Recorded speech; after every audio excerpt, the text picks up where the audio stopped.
Okay. Hey everybody. Yes, I am aware I'm streaming on the other sites. Is it such a crime for me to not have my clothes off on that site?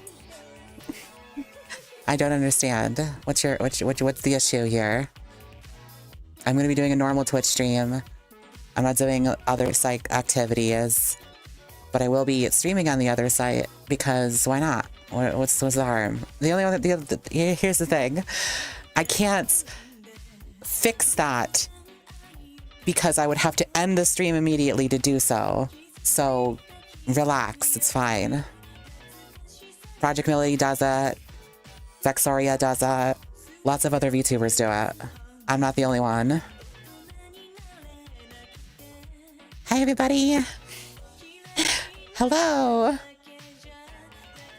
Plus, mistakes happen now again. It's not a mistake. It was deliberate. You guys are assuming it's oopsie. It's not an oopsie. Not an oopsie at all. Hi. You're just worried? What were you worried about? What were you worried about? You're worried about I'm going to do other side activities on Twitch? On a Twitch stream? Even though I'm advertising I'm on Twitch? What's the worry? Oh, you're worried about that I would care about the things that the people that want me to take clothes off on the site want me to do over there. Ah, yeah, that's not happening. I'm fine.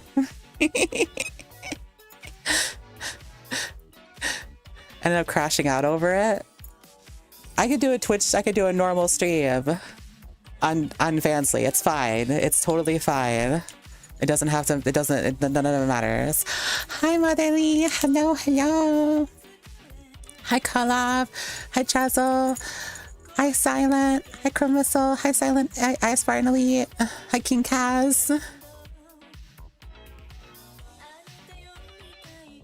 Hi, Radabo. Hi, Keyfrost. Hi, Base Owner. Hi, Jodo. Hi, Twitch chat. Hi, Mr. Anonymous.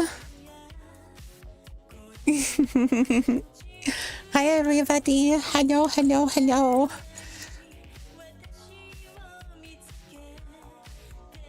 I just I could 2 seconds in and my hip tracker's already breaking.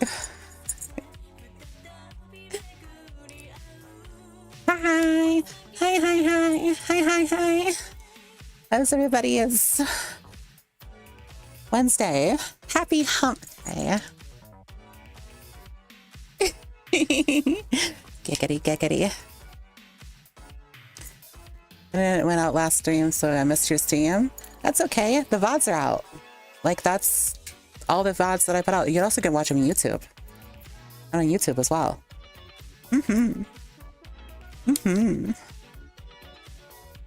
Well, thank you. Thought it was an oopsie, then I got pinged for it 2 more times. The instant was like, cool, she's multi-streaming. Yeah. Yeah, I'm streaming on YouTube. Yeah, Fansly, Twitch. I can do this. It's fine. I was not against terms of service. Her hair's so cute. Oh my god, thank you. Thank you, thank you. Yeah, try to go with like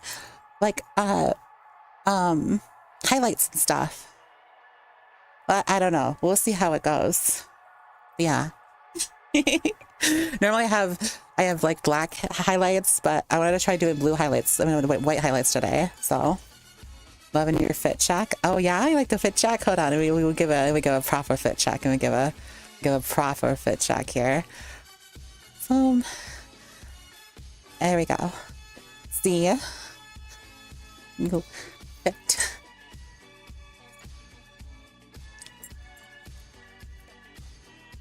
It's the current vibe today. Even I cinched my waist a bit more, made my waist thinner. It's got that more like hourglass look going. Thank you, thank you, thank you. I appreciate it. I did not infect it yet. Did I infect it with the yos?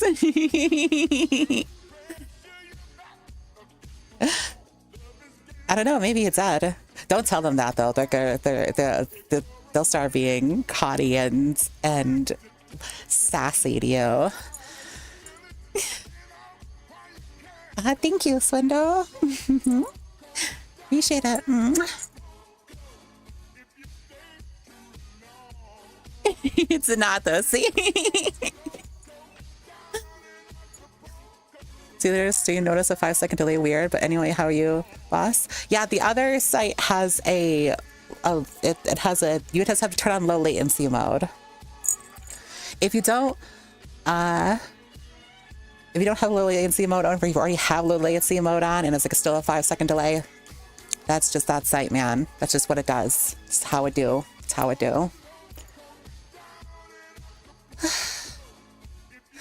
Being a brat, never suspected it.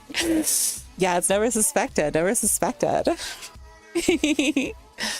Also, if you're watching on the other site, which be Fansly, I am currently streaming on Twitch and YouTube. If you want to chat, you have to go to those sites. Kind of funnel the people into that ones. I do other streams. Thank you, Motherly. I don't have my ASMR microphone on today, so I have the antlion, so it might be some roboting and stuff like that. I still need to get this thing replaced. I don't like to do like every single stream be an ASMR because I don't like to be. I like to actually use my VR space because I have a VR space. and it's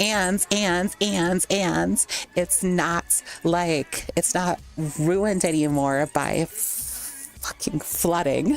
So I'm happy about that. I got the full range of motion. Whoop.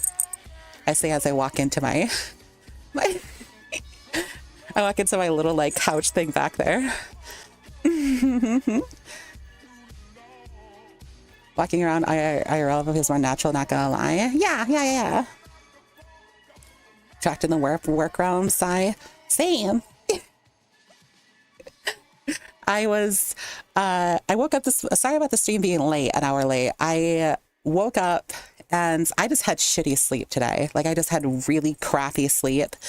And I woke up at my normal time, which I wake up. I actually don't wake up really early. I wake up at like 11 o'clock. Like but I go to bed at like 4 or 5 in the morning. So kind of evens out. I get like 5 hours of sleep. And I have to when I go to bed, I generally go to bed when I'm really tired. So when I hit my pillow, I'm instantly like, just like gone, suited out. Hi, Chaotic Empress. Hi. Hello. Yeah, so yeah.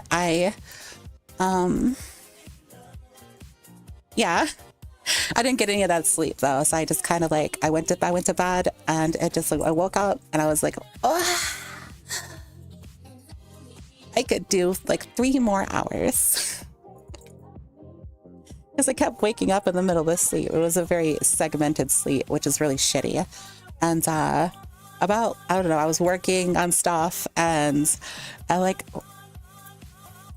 an hour and a half later, I'm like, oh, I am way too tired. I have to get some sleep. If I had to take a nap. I have to nap a little bit more. And I post out my Discord. I'm like, hey, the stream's going to be a little bit late because I plan to take a couple hour nap. But whenever I do that, I generally oversleep. And lo and behold, I overslept. I overslept like a little bit. Like it wasn't like as much as I thought, but it still caused the stream to be pushed back an hour because of how much time I spend setting up the streams and stuff like that. I also had to plan to do other things like update my thumbnail and my banner on my YouTube channel and stuff like that. So because it was with the previous artist that no longer works with me and stuff like that. So I have to like update it and then yeah, I wasn't planning to do all that stuff, and it took a little bit longer time than I expected. But hey, we're good. It's good now, and we're still streaming. I wasn't gonna cancel the stream. We're just gonna be late. I was just gonna be late. That's all. Fashionably late as always. So you wake up at like 1 a.m. I wake up for a few hours later and then sleep again for like 5 hours. Yeah, I can't do that. Can't. It's going to be VODs on YouTube. I've already posted the ones that were earlier this week. I mean, they automatically post, but yes, the VODs are going to be on YouTube. Yeah.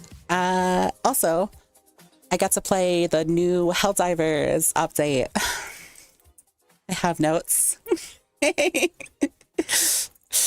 have notes. I have a couple of things I want to talk about with that. We'll talk about that in a little bit. I just peeked and I be subbed on YouTube. Gonna be watching a lot of Leshy this week then. Hey, yo, let's go.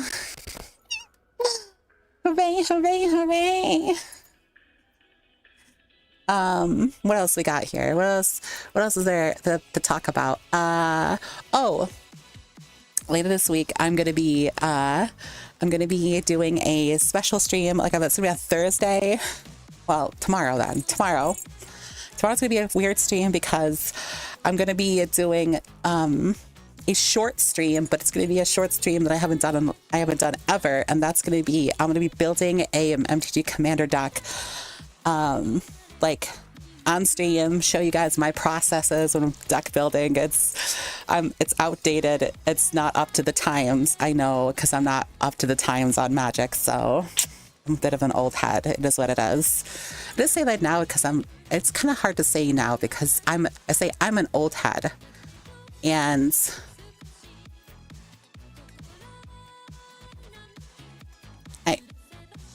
I say that because it's like 6 years old. 6 years old, and it's like completely different Magic back then, so old head. New animations, yeah, I'm updating them. I'm updating them as I go. It's gonna take a little bit of time, but I'll figure it out. Thank you. The new Bimbocat is starting near. Thank you.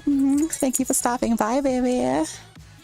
But yeah, let's get into the talks and stuff because I have lots of words. I have like rants incoming.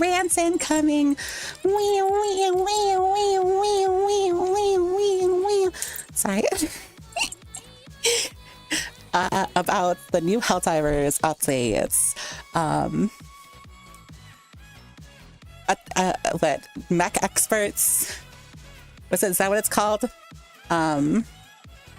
I don't care what the war bond is. It's a new one. It's that brings the new mechs on.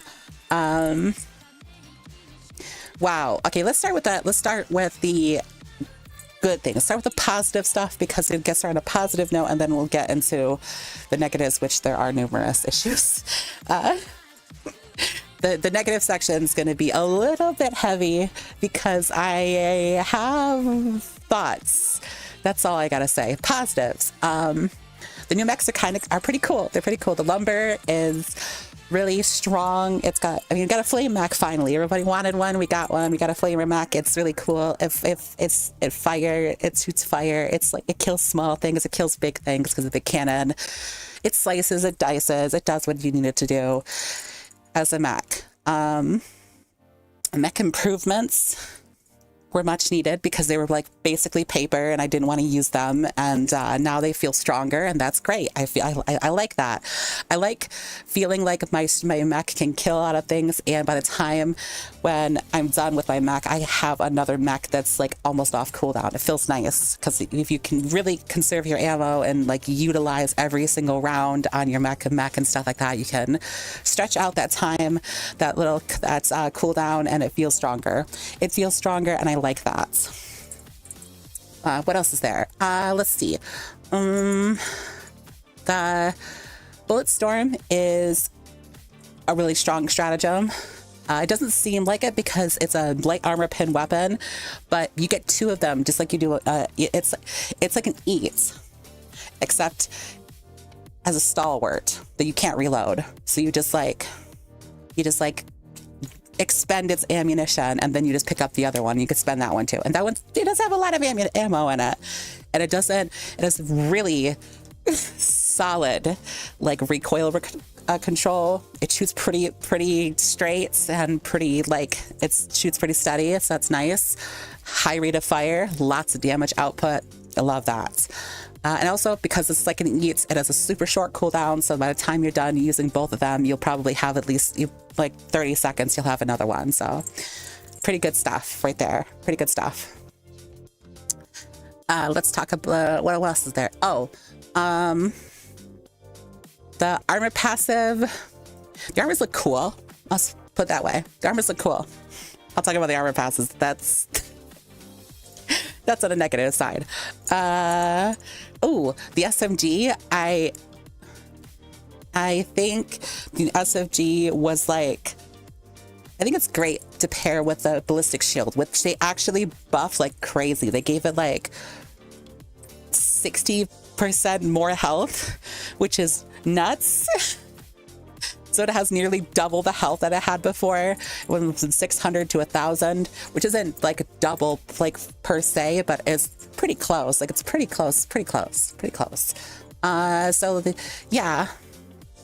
No pup and beautiful as always. Thank you, Ransom. Appreciate it, baby. Yeah. So let's talk about the negatives. Because I have notes. I have notes. To preface everything I'm about to say, there was an AMA on Reddit like a week ago, and I heard about it. I heard that it was pissed. It was angry and stuff like that. It angered the community and stuff like that. I was like, people on Reddit being angry. What else is new? Am I right? Like, wow.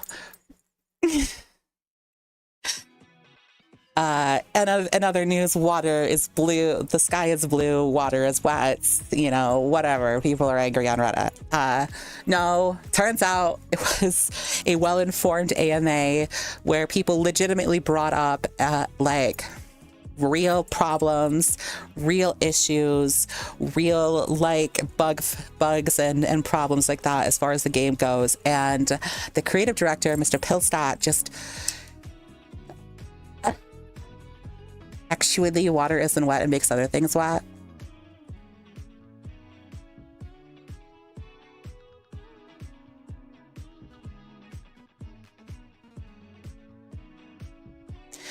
Wait, nice impression of a Reddit user. Anyways, yeah. So, thank you, Holiday. Appreciate it. Appreciate it.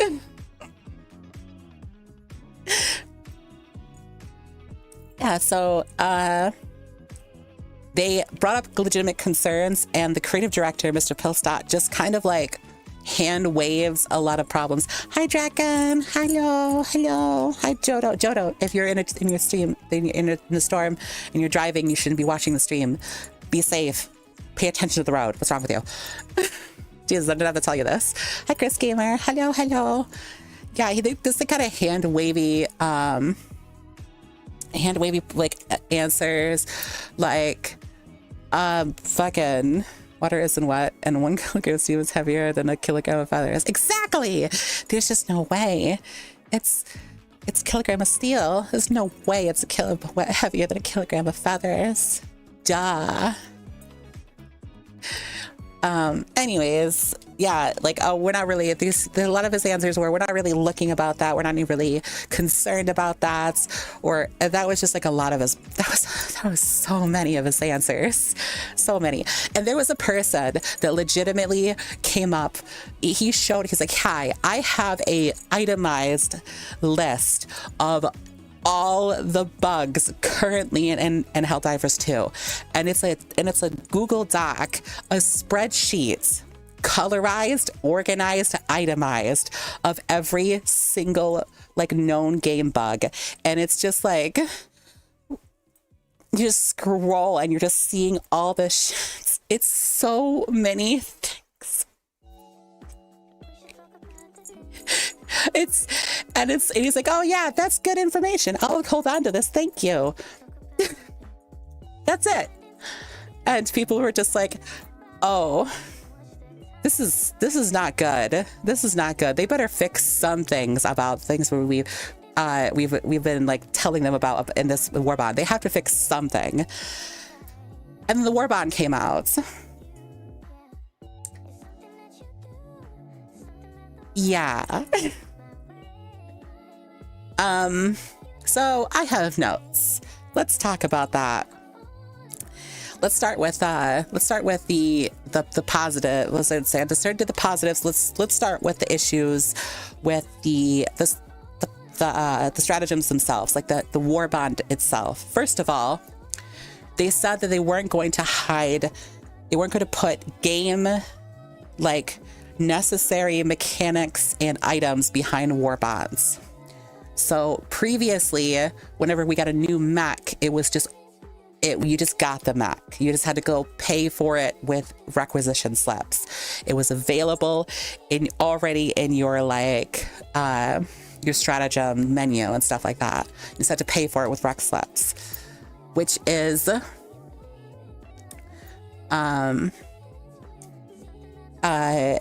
great. That's wonderful. You know, This time they decided to put it behind a war bond.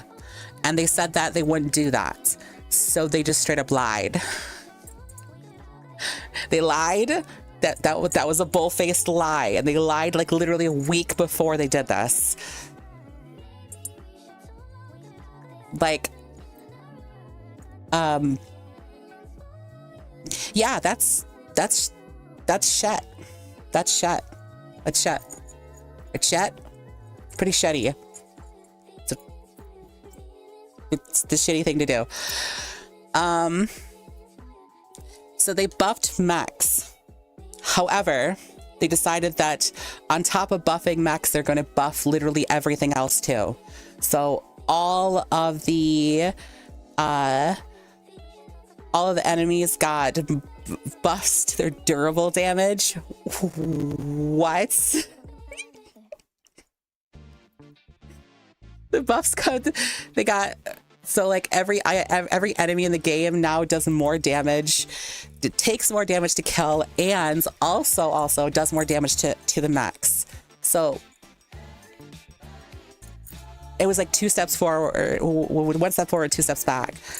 Okay, they decided that the hive guard for the bugs, which you don't know what the hive guard is, it's like the warrior. So there's like the drone, and then there's the warrior, and then there's the armored warrior, which is called the hive guard. It used to have medium armor pit at the front and like light armor pit at the back. Now it has heavy armor pin. Let me just like make this clear that the hive guard is a numerous enemy in Helldivers. A numerous enemy. They are so numerous. Bugs swarm you. What the fuck?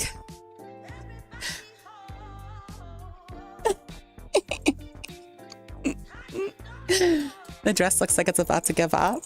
Yeah, it's tight. I like it though. Squeezes my boobie, it's nice. And it just set everything back to 0. I don't know. Anyways, yeah, so yeah, hive guards, medium heavy armor pen.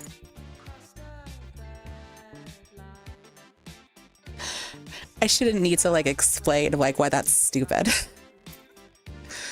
But yeah, they're numerous as fuck, and they're heavy armor pen now, so most of your primary weapons don't kill them from the front.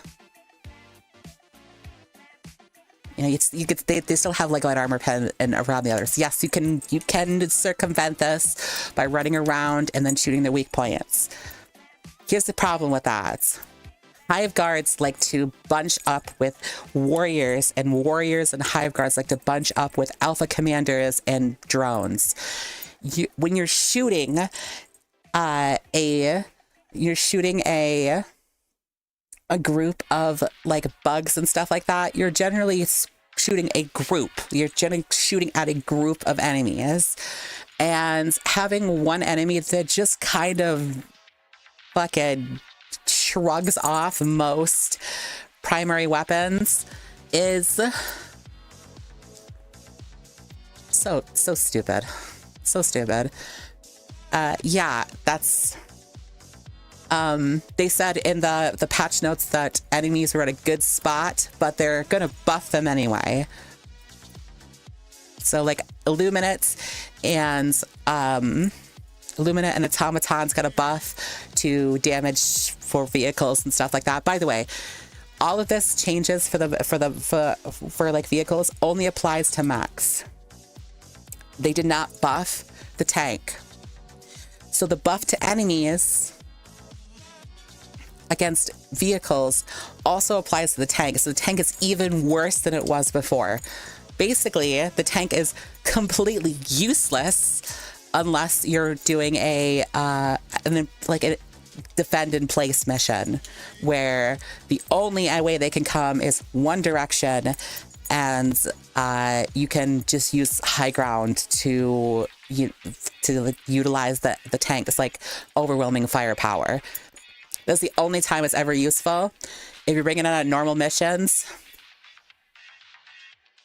You're actively throwing. And I'm not even like saying this is like a hyperbole. You're literally trying to throw the game. It's not like, you know, you're not really trying to throw the game. Sometimes people are just like, oh, cool, a tank.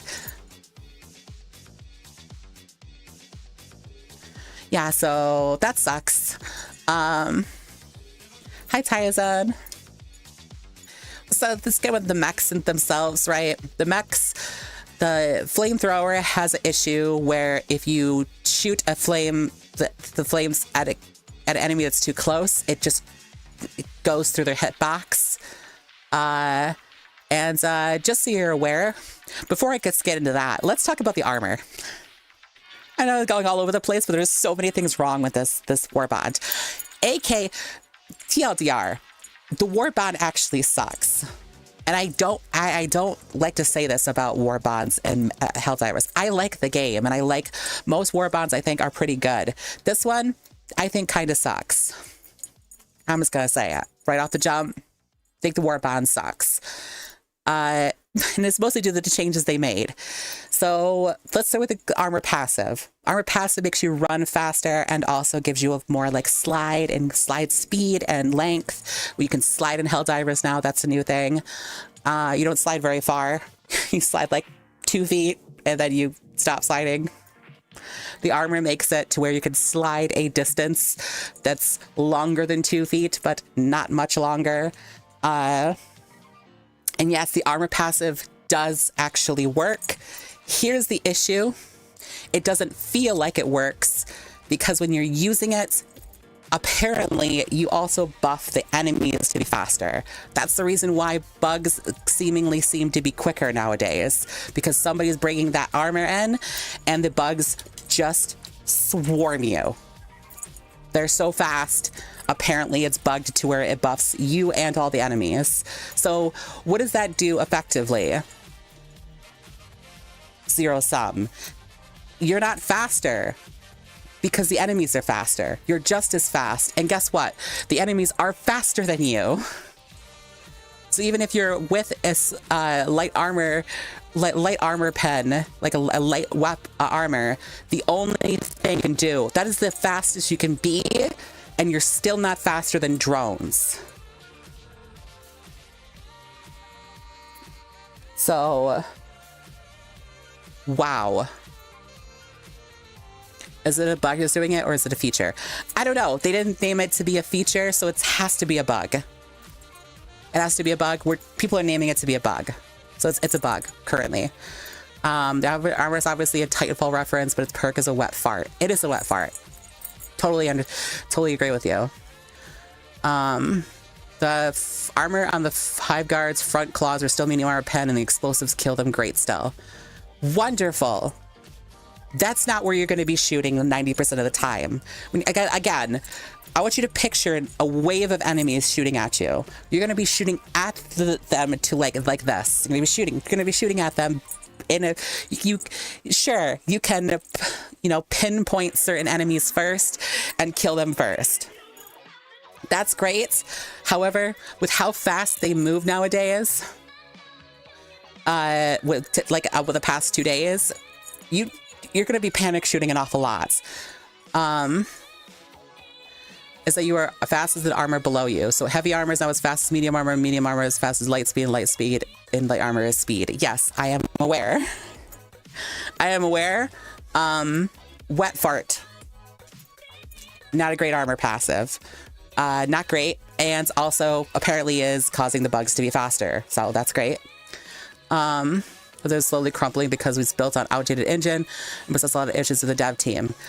Yes. Let's not be a glaze diver though. You're getting close to glaze diver territory. They chose to put this game on this engine. Before they released this game, they had a long time to swap game engines. At some point, they hit a point of no return and decided we're going to continue to build it on this engine. And now they're the only ones doing it. And they have a large concurrent fan base of players, even a couple years after this release, which most...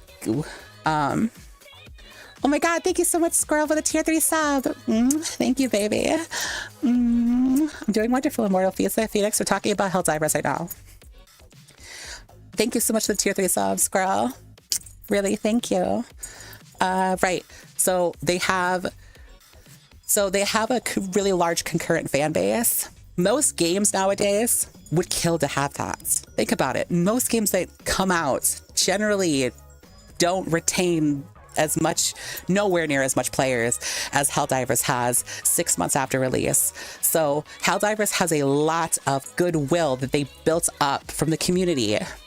And Pillstat even came on like a video conference, not a video conference, but like a live stage, and was talking about how live service games have to earn their keep before they get that kind of support, before they can just dump content on you over and over and over again. They have to earn your keep. They have to earn the reason why you pay them money.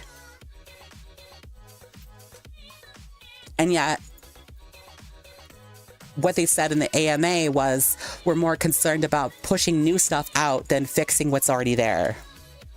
If they have issues with this game engine, what they are effectively right now is subject matter experts. They're the only ones working on it, and they have a whole studio working on this one game engine.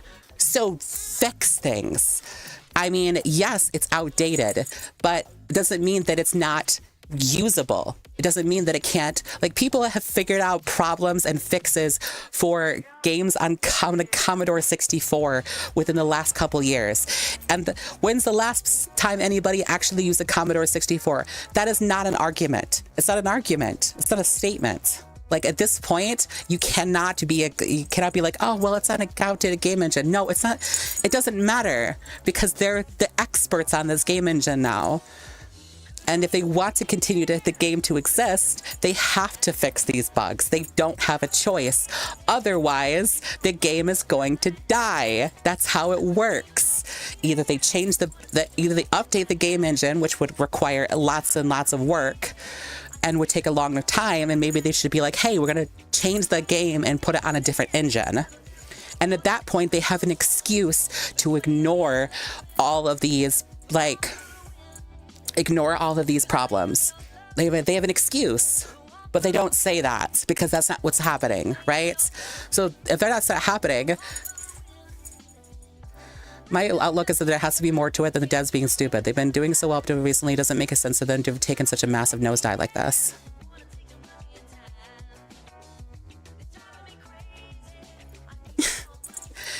It is the devs being stupid. The company as a whole. And the reason why is because this isn't a new thing. It's been a thing since Escalation of Freedom.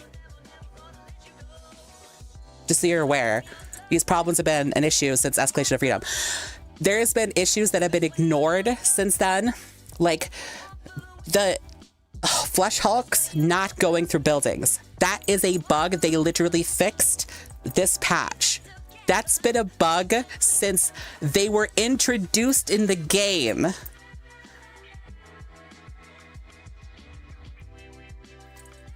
And it's like, oh, it's never been reported. It's been reported. It's been reported hundreds of times, and they just ignore it. They just ignore it.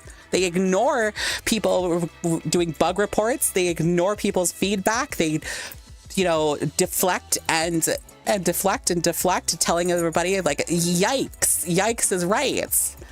Like, holy, I'm not trying to be a doomer, but I want this game to succeed. I want this company to succeed. I want this game to be good. And I don't want it to go to the same path that other live service games have been going through. And yet, here we are. They're doing it. They're doing these things. I think Deep Rock Galactic is the only game to have perfected live service model and still think it's perfect. Don't think it's perfect. Honestly, I blame the shareholders. It's always their fault and the short-sightedness. Okay, yes, we can do that, but because I have a tinfoil hat theory that Pillstat did not actually get stepped down as CEO, and voluntarily and like go to be creative directive. I think he was fired. I think he was fired, quote unquote, because his idea of what the company, what he wanted the company to do was not what shareholders wanted the company to do, because it wasn't like better for profit short term. So they probably was like, hey, you don't seem to have the company's like interest at heart, so we're going to put you in this position. Here's your position. And that's generally how, because like I worked in corporate before, right? Generally, some people that are at the top, CEOs, board members and stuff like that, they don't actually get like per se fired. Generally, they're asked to either retire or they take a different position. They strongly suggest you do this. And very, very rarely does that ever be, does someone like stick to their guns and be like, no, I'm going to stay here and you're going to have to deal with it. Because at the end of the day, they don't have the power. Even the people at the very top don't have the power to just do that. It'll always eventually go to people being like, okay, sure.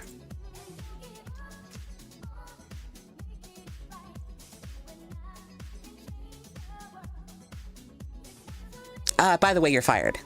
Yeah, it's like, that's how it works. So, hi, Masaki. Hello. It's so sad to see great games slowly go down the tube. A little hope they will get better. Me too. I hope they get better too. Hester Joan. Hello.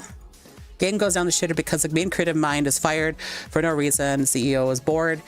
Where have I heard that before? Looks at Overwatch. Yeah, that's a thing too. Yeah, it's a tale as old as time. But like I'm gonna say it. I played this Warbond for like a day, and I want to put down Helldivers for a while. Again, I want to put down Helldivers for a while. I want to put it down. I don't want to play the game anymore. I think that this was a blatant disregard of like the players' gripes and concerns. Blatant disregard. At this point, they had everything. They had all the, see, that's the point of that was the point of the AMA. They had all of the information from the community, and it's not, this is the funny part, is it wasn't just people that were normal players and not the glazed divers, people that just always think that you know, Arrowhead's doing right and there's always something to it and there's always, they can't do no wrong and they're always praising them and stuff like that. Even that community is screaming, hey, fix the game, fix game. Because, first of all, grunt fantasy is a stupid concept for Helldivers. Let's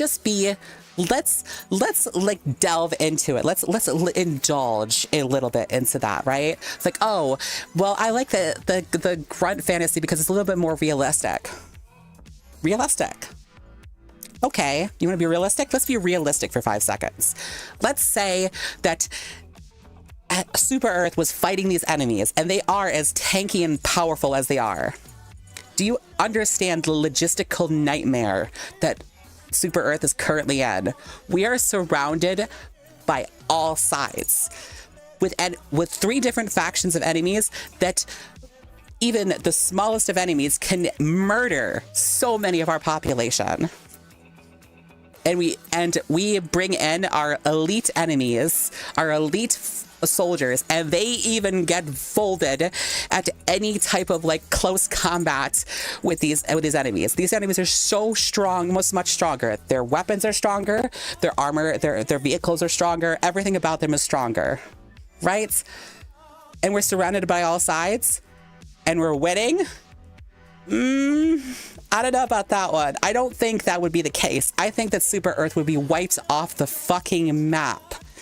Like, we wouldn't exist. If it was a realistic scenario, we would be losing, and we would already lost. So like, if we're gonna be realistic, which we can't be, because that's just how it is. Like, the whole scenario is already fucked and mind-bogglingly stupid, impossible. So, yeah. the arguments of like it should be more realistic is already fucked from the get-go just by the nature of the storyline and the gameplay and everything else. It just seems like they just don't understand. And yeah, that's it. So like you can be like skill issue till the crows come home.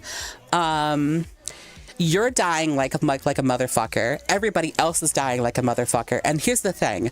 There is a point where there's like a bell curve, right? Where you're having fun. Even if you're dying, if you're having fun, where the tipping point comes to a point where you're like, I'm dying an awful lot more than I'm playing the video game. I'm watching other people play the video game more than I'm playing the video game.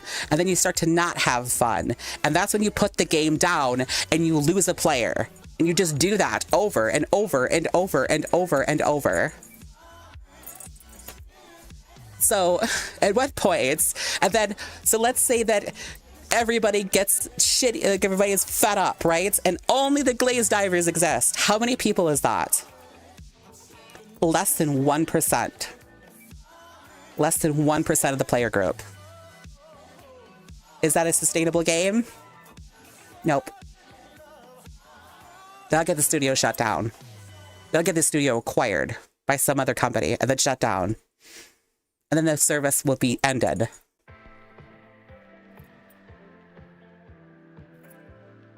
That's how it is. That's how game studios work nowadays. You have to provide long-term profits and sustainable income, or you're gone. That's it. They'll move on to the next thing.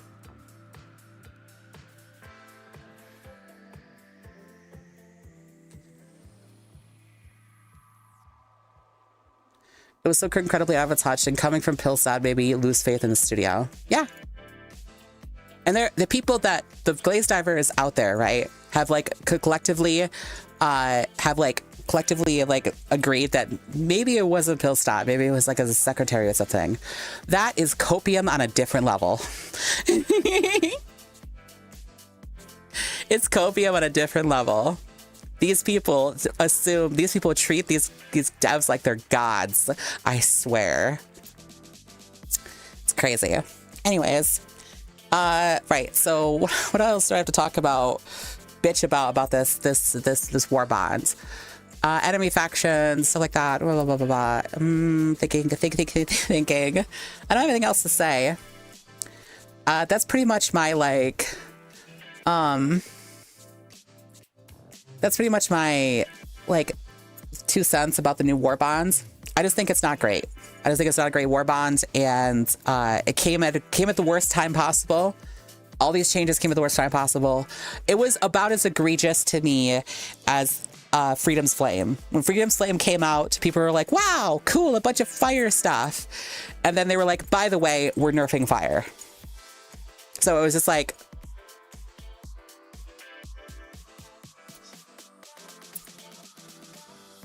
It's like if McDonald's is like introducing the triple cheeseburger. We're removing the cheese out of the cheeseburger. We're like, okay. Good choice. I have notes.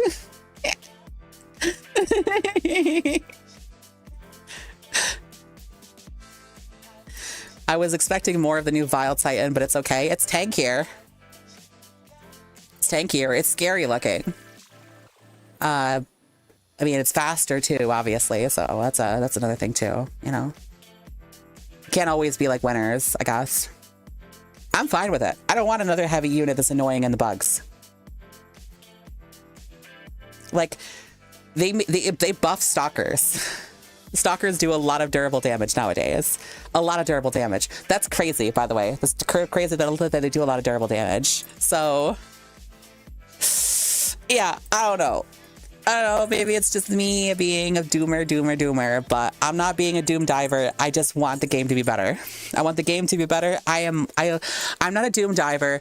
I have almost 900 hours in this game. I have played the shit out of Helldivers. I love Helldivers. I just want the game to be better. Yeah, anyways. Thank you, Chicky. Have a good night, Motherly. Sorry, bye. Sorry about the rant. That's my issue. That was my issue, is the risk Legion Freedom. Now I'm going to be playing probably more Resident Evil. Going back to Resident Evil. And, you know, just living in that world for a while, because I might even like actually find myself buying Pragmata and giving it a shot. Maybe later today I will purchase the game, and then tomorrow we actually get to play it. We'll see. I'm debating about whether I'm going to be doing I'm actually doing probably Pragmata stream. I'm probably playing Pragmata tomorrow. Yes, we have to wait for a while before the new updates. Yep. I'm okay with that. I'm okay with it. I need a break. I need a break from the game. I legit do not want to be like stressing over a game like that anymore. This is the kind of stuff, by the way, that pulled me away from Destiny 2. The constant changes of like the constant adding of new content, but no changes being made, was infuriating me, pissing me off. And I just like, really strong of opinion, but other than that, this is the game I've played with my roommates. I thought it was fun. Pragmata, I hear it's great. Yeah, I hear it's pretty good. I don't know what it's about, but I'm gonna give it a shot. I mean, yeah, it's fun. I get you, Jubei, but like, here's the problem, right? The biggest issue was one thing before we gotta go. Is in the AMA, they're saying that they're more focused on trying to cater to people that are on the lower side, low level of playing, like the low level of experience, low level players, newer players, etc., etc. And hi, Kiwi. Hello. How you doing, honey?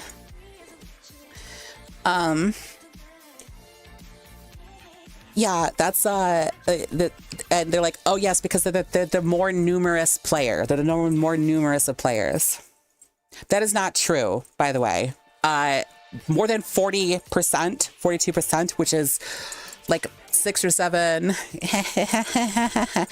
percent more than the other players, than the other like levels of players between levels 1 to 40, 50, and then 50 to like 100, then 100 to 150.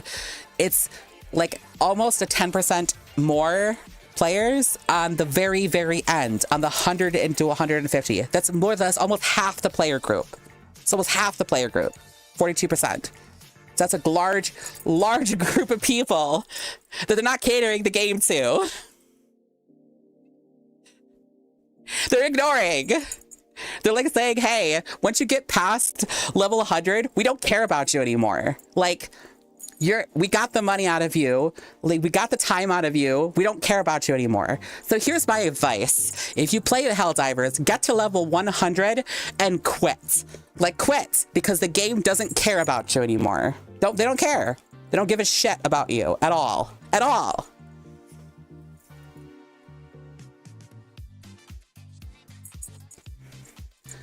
Hi, Wesker.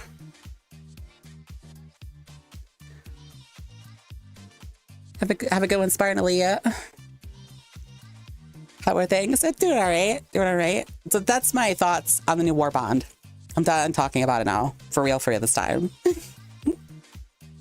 For real. That's my rants. Rant's over. Yeah, how long did I blab my mouth about that? Almost an hour. That's crazy. It's a lot of things to talk. It's grr. Ugh. Yeah. No, you're totally fine, Jibbe. I mean, it's a game that I play an awful lot, so you know. I mean, it's better than talking about Magic rants, that's for sure. Magic is just like watching my soul suck out of my body. Talking about Magic is, yeah. Yeah. Pokemon scalping talk? Oh. Yeah, like... Whoa! Wait a second! Holy shit! Who did that? Wait. Hold on. Who did that? Wait, what? Did somebody give me a big tip? Who did that? Now I need to know. I'm gonna find you. I'm gonna find you. Who did that?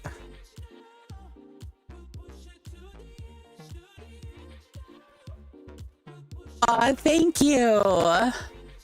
LTL. Thank you, honey. Thank you, baby.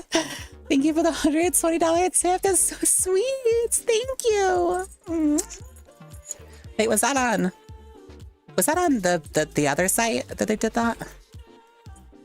Because I think that's like, they're both tied. Actually, now we're gonna actually take a look at the chat.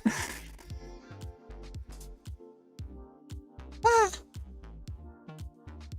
Okay, great. Thanks, X's Overlay.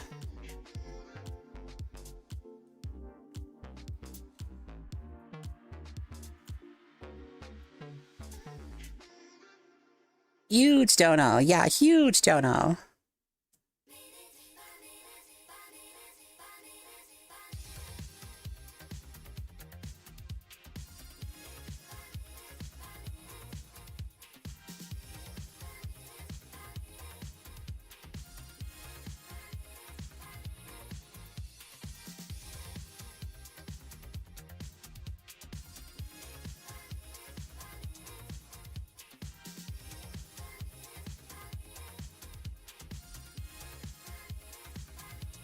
I don't know where they did it. Really appreciate it though. Thank you. Thank you so much. I'll keep this chat up then. That's fine.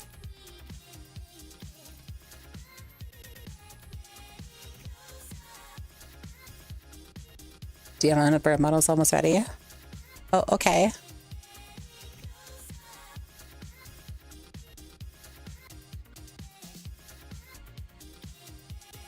Look you, honey. Thank you. It looks really nice. I like the hat. It's cute. Cute hat. Okay. Pokemon drops becoming straight up PvP zones, some ending in fatalities. Wait, people have died because of Pokemon scalpers? No fucking way. I don't believe that. There's no way. There's no way people are that deranged with these cards. There's just no way. Hi, Kono. Hi, Kono. It happens in Japan? No fucking shot. There's no way. There's no way. Hi, Alex. Hello, hello. No, it was that gloom, honey. Like, I will say this. I still had fun playing the game. I was just frustrated. That's all. It was frustratingly fun. But I don't like frustratingly fun in that game. I just it needs to be better. That's all. But I appreciate that. Thank you so much, honey. Thank you. Thank you. Also, why is this? Why do you look like the way you do? There we go. Okay. Your thighs and waist look insane right now. Oh, thank you. I decided to cinch the waist because it's like a corset. So it like lifts the boobs up and then it makes the waist smaller. Chilean girl got killed over 3 million pesos worth of cards. Charlie did a video on it. Jesus Christ. No way. That's crazy. That's crazy. That's nutty. Oh my God. No way. Jesus. People lose their minds over cards, dude. Like, what the fuck? Like, all right, so I have a scalper story. Can I tell you about a scalper story? There was this guy. He wasn't like, we filmed this. I kind of wish somebody did because it would have been viral, I swear. I was going to my local Walmart and I needed to get, I think I was getting, I think it's some type of tool. I can't remember what it was. Something for the garden. Our garden, it doesn't matter. I was going there and there was a Pokemon station at the front of the building. Excuse me. Water burp. Oh, very, very, very attractive. Anyways, there's like a police officer that's posted by this thing, right? They just sit there and they're just like, they're talking and they're chatting with other people. They're not paying attention. And this one, like, guy looks like he's in his 40s, right? He has like local sports team, like memorabilia, kind of person at first glance you wouldn't think would be into this kind of stuff, right? And he starts hovering around the game, the Pokemon like machine, and his mom and his kid. The mom was like, the kid wants some Pokemon cards, and she's like walking out. I'm watching this as it's going on because I'm trying to get inside the building because there was a long line to get inside the Walmart for some reason. And they're trying to get in front of this machine, and this guy's just like, nope, I'm sorry, I'm using this right now. And he's like, I just need to get something for my daughter. He's like, I'm using it right now, I'm sorry. I need to fill my quota. And he's just like taking these boxes out of this machine and putting them in his cart. This guy's got a lot of fucking boxes, by the way. I didn't think I would ever see these people in the wild. I thought this was like just like viral bullshit, and like a lot of it was staged. And because you never know nowadays with everything that goes on the internet, you never know what's real and what's not. So I didn't think these people, they exist. They're real. They're real people out there that do this kind of shit. And the police officer just walked up and was like, hey, you need to stop. You need to stop buying these and let the woman go in. It's like, but I paid for it. Oh, I paid for it. It's my product. Blah blah blah blah blah. He's losing his mind at this police officer. At a police officer. There's a police officer with a gun. Like, what? You stupid? You fucking dumb? I don't know. I didn't see much more of it. I just like shook my head and just kept walking inside. I was like, they're real. Holy shit, they're real. Holy fuck, I didn't think they would be real. I've seen videos of people that are just like saying, oh, don't go inside of here. And they're fighting each other over these kinds of things. The answer is yes, they are that stupid. Yeah. I've seen people I've seen fights between like two different types of scalpers. Like they're having a fight in the parking lot, and they're filming at the other person like they're like the good guys in this scenario, and then the people that are being jerks are being super jerks, when in reality they're both being jerks. They're both being assholes, just one being more of a shinier turd than the other one. So it's just like, I'm sorry, did the fella just drop the act and really shout out, it's my product? Yes, he did. He said he was a consumer and he paid for it, so it's his product now. That's what he said. That's what he was trying to tell the officer. That's what I heard as I was walking inside. So I was like, oh my God.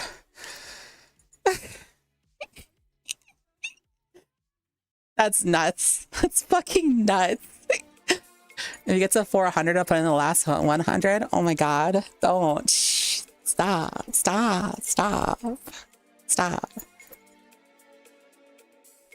No scalpers just over consumerism. Yeah, like it's just as like, I don't, this gives the same vibes to me, right? It's the same vibes. It's not as evil and like comically evil as this person, but it does have the same ick, right? Does anybody remember the dude that bought literally an entire storage containers worth of like masks and hand sanitizer and toilet paper and everything? He literally bought it and he rented out an entire, like a massive storage unit, and he was just on the news talking about it and smiling and joking about this kind of thing. Like, and this is during COVID, right, when people were like trying to get these items, and he just bought out all of his local stores and was like fucking upcharging that shit on eBay and Amazon. And he had to by the government's order turn over all of his products, because he was just like, no, it's totally fine. This is what we can do in our country. We can buy out everything like this and then it's totally fine. Everybody looked at him like he was fucking Satan. The dude was just like, I don't give a fuck. He like looking and smiling and stuff like that. Cartoonishly evil motherfucker. something and then calling it over products, one hell of a way to view things. That's what it. I can remember that. I remember that. That shit was ridiculous. I was like, I was watching that like news channel, right? I was watching the news story, and I just like, why is he smiling so much? That's creepy. That's weird. Am I wrong to think that's weird? Is this motherfucker like sane? Am I okay? Am I okay? I don't think I'm all right. I think I need to sit down.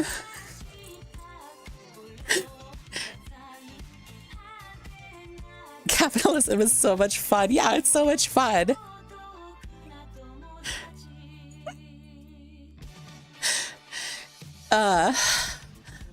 Yeah, so like card people, oh man. And the person that did a live stream, right? With his son cracking packs open and stuff like that, and then forgot to turn off the microphone. It was just like, yeah, so by the way, you just gotta like hype it up and stuff like that. If we get something good, we'll just put something else in the pack. I'm like, busted. Stupid fuck. You know what's funny? That kind of thing, it's been happening in Magic for way before COVID, right? There was a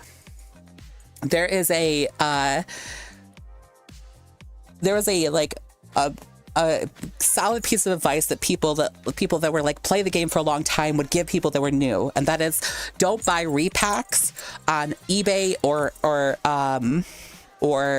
Amazon. Don't buy. People would sell like, oh, we'll sell you like 20 mythics for $25. Mythics being like mythics being the highest rarity in Magic at the moment, right? So you'll get like 20 of these mythics. Here's the thing about those mythics. Mythics, not all mythics are created equal. Some of them are good, some of them are terrible. Some of them are all right, but only the ones that are like super good that get to see play actually are worth something. They're generally between $2 to $3. That's why they're usually sold at local game stores. So you're gonna get your sell value out of it, but you're gonna get your like money's worth out of it, quote unquote. But here's the thing, is that their actual worth price, the worth price is like 50 cents. The game stores will sell it to you for $2 to $3 because they're mythic. Just because they're mythic, not because they're good, not because they're playable, just because they're mythic. They just get $2, $3. So it's perceived value of these cards that are not really there. And they would tell you, don't buy these repacks. Don't buy them because you're not really getting $25 worth of cards. You're getting $5 worth of cards because all of them are worth 50 cents. They're all garbage and they're all terrible. And yeah, so that was the thing that's been happening since I started pre-buying Magic cards around past like Magic 2010. Magic 2011? I think it was Magic 2012. Magic 2012 is when I started like buying Magic cards again. So like that was like, Jesus, wow. Have a good one out of 10. So trying to buy a box of 151 to pull the $15,000 Charizard, but 151 is being sold for a lot. Oh shit, Jesus, how much is they selling a box for? Wait, is this like a repack of the original set? Is that what this is? I don't know what 151 is. Always some opportunistic hustler out there looking to make a quick buck. Exactly. It's like, I can respect the hustle to a certain extent, but I will also tell people, I will also be like, hey, maybe you shouldn't buy from this person. It's crazy. It's $200 for a box of 6 packs. Oh, where have I heard that before? Cough, cough, 30th anniversary.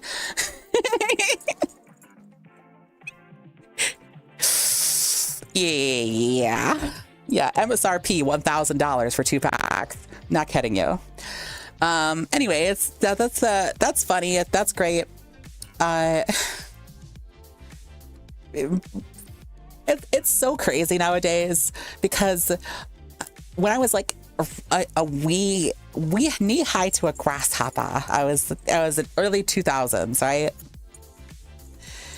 Trading cards, getting up to a price of $50 was nearly unheard of, right? It was pretty rare for a card to ever go past $50 in price tag.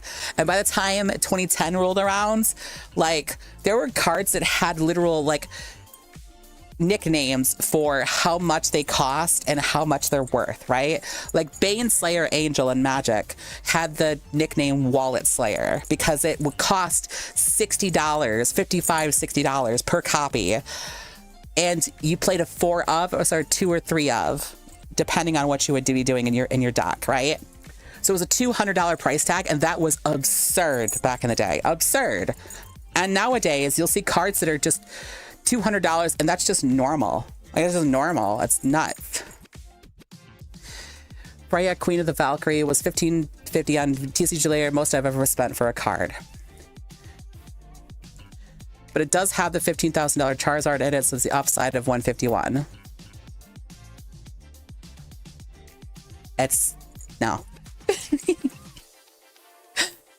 We call that something else in a different world. Endless Night. What we call that is a lottery ticket. It's a lottery ticket. You're not, because you're not buying it. Here's the issue. This is the reality of of cards and their value, right? The card itself is worthless. It's worthless. In reality, it's worthless until you decide to sell it. Then it has value. If you don't intend to sell it, it's worthless. It's worthless. That's the reality of perceived value in collectibles. If you don't have if you're like, I'm gonna hold on to this because it has a lot of value, I'm not gonna sell it. It doesn't have any value. It's worthless. You're not gonna sell it, so it has no value. That's how that works. Oh, no. People will buy it for $15,000. But are you gonna sell it? No, then it's worthless.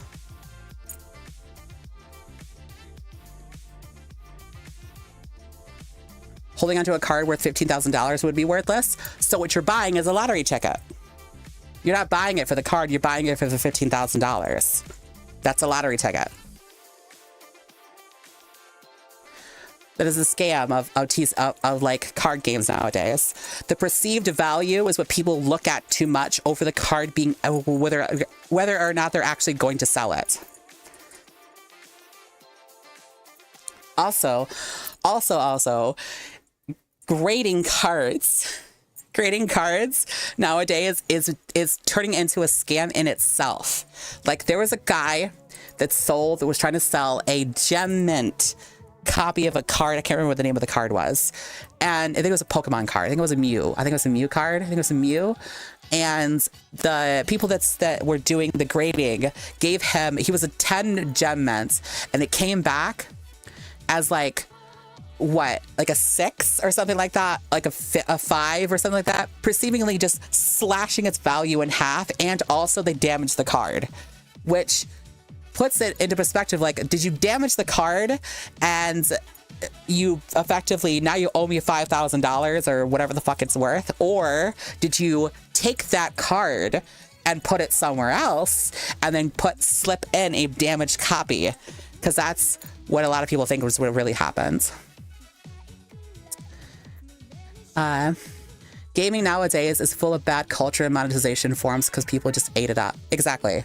I agree. It's crazy for me because I never understood the point of buying game pieces. What's effectively is game pieces. They're game pieces. The game itself, you can just write on a card and say Gaia's Cradle, right? And that card will still do what Gaia's Cradle says it does. You just didn't decide to spend a quarter what you paid in your down payment of your car for that card, right? Does that make you less worthy of playing it? I don't think so. I don't think you need to be in a certain tax bracket to play a card like Gaia's Cradle. I think that's stupid. That's a really, really dumb thoughts, but that's what people think. And anyways, putting that much value on a game piece is ridiculous. Yeah, I was literally talking about that kind of stuff, Kindred, because like I said, early before 2010, a card being more than $50 was unheard of. It was ridiculous. And people would complain about it. That's the whole point of like why Chronicles became a thing, right? Just so you guys are aware, the reserve list in Magic the Gathering was invented, was created because people were upset that Black Lotus hit over $20. I want you to put that in perspective of how much money Black Lotus is worth right now.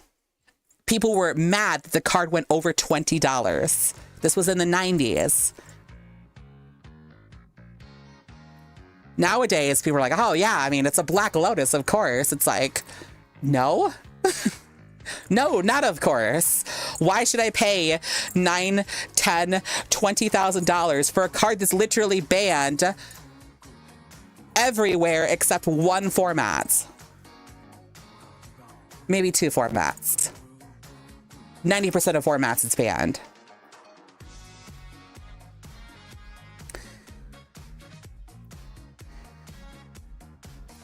Problem is the culture that grew around the monetization forms that rewards behavior. True, exactly. People got rich over this kind of thing. Oh, and let's not forget the celebrities and stuff like that that cater around, be like, I'm such a big rich guy and look at me. And then they have things like, Charizard on his chest like it's fucking Flava Flav. God.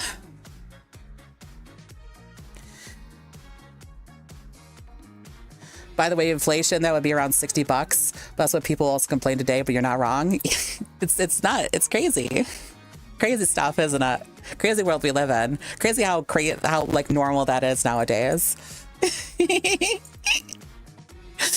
Post Malone in the rig.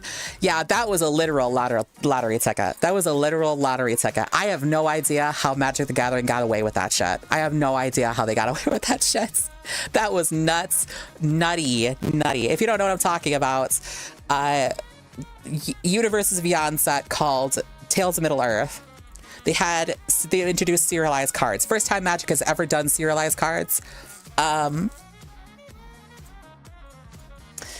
And they had like a bunch of cards that were like the ring, the soul ring and stuff like that, had like different types of like there's like elven ones, there's dwarven ones and blah, blah, blah. And they only had like 200 or 300 copies and stuff like that. But the One Ring, the One Ring serialized version only had one printed copy out of the entire set. I'm not going to go into the fact that they didn't print this card until they printed the bonus bundles. They advertised it was out there. You can get it if you buy packs and stuff like that. People bought packs and packs and packs and packs for the world over to try to get this card, and it wasn't even in circulation. They just straight up lied to everybody and told everybody that it was in circulation. It wasn't in circulation yet. They did it. They waited until the holiday season to when the bonus bundles came out, when they do like gift boxes and stuff like that, to actually do that because they wanted to push that product too. So they lied to people. And then and lo and behold, right, the big gift box product comes out within a week. It was found. That's when people knew 100% that they just straight up lied to everybody and said, no, we don't have the product in set. It's out there in circulation. No, it wasn't, because if it was, the amount of people that would buy that would have found it already, and they did within a week. And the guy immediately sold it to Post Malone, who put a $2 million bounty on it. Received value. It was a lottery ticket, which, by the way, is legal in the state of California, which is where Wizards of the Coast is stationed. So how the fuck no one reported them and that shit? How the fuck they got away with it? No idea. Because the card itself is unreadable. It's in an Elvish script, so you don't know what the card does. It's not even a game piece that's usable. It was purely made for a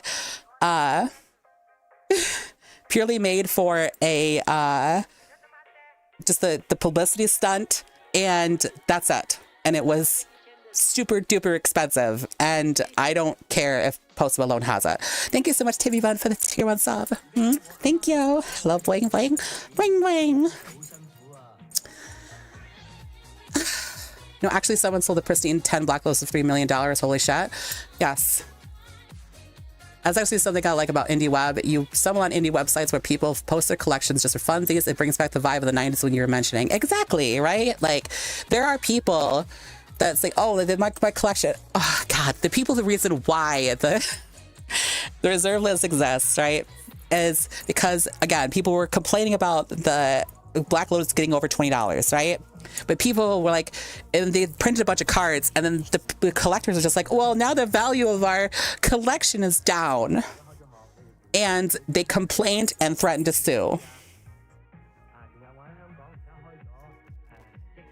And that's where it starts. That's where people thought the perceived value means something. And it doesn't.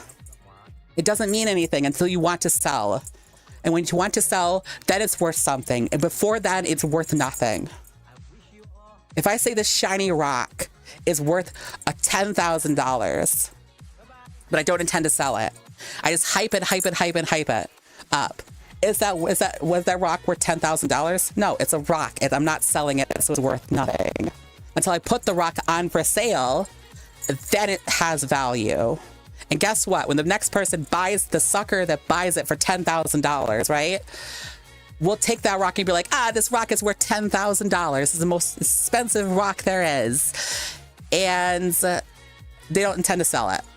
And the perceived value goes higher and higher and higher, but doesn't have a perceived value. Perceived means it's you looking at it and you think it's that much, but it might not be. Because it's not real. It's ethereal. It's not real.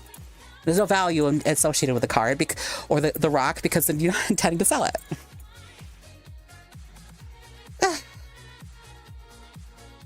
Just learn Elvis is literally that easy. Yeah, exactly. Yeah. Yeah.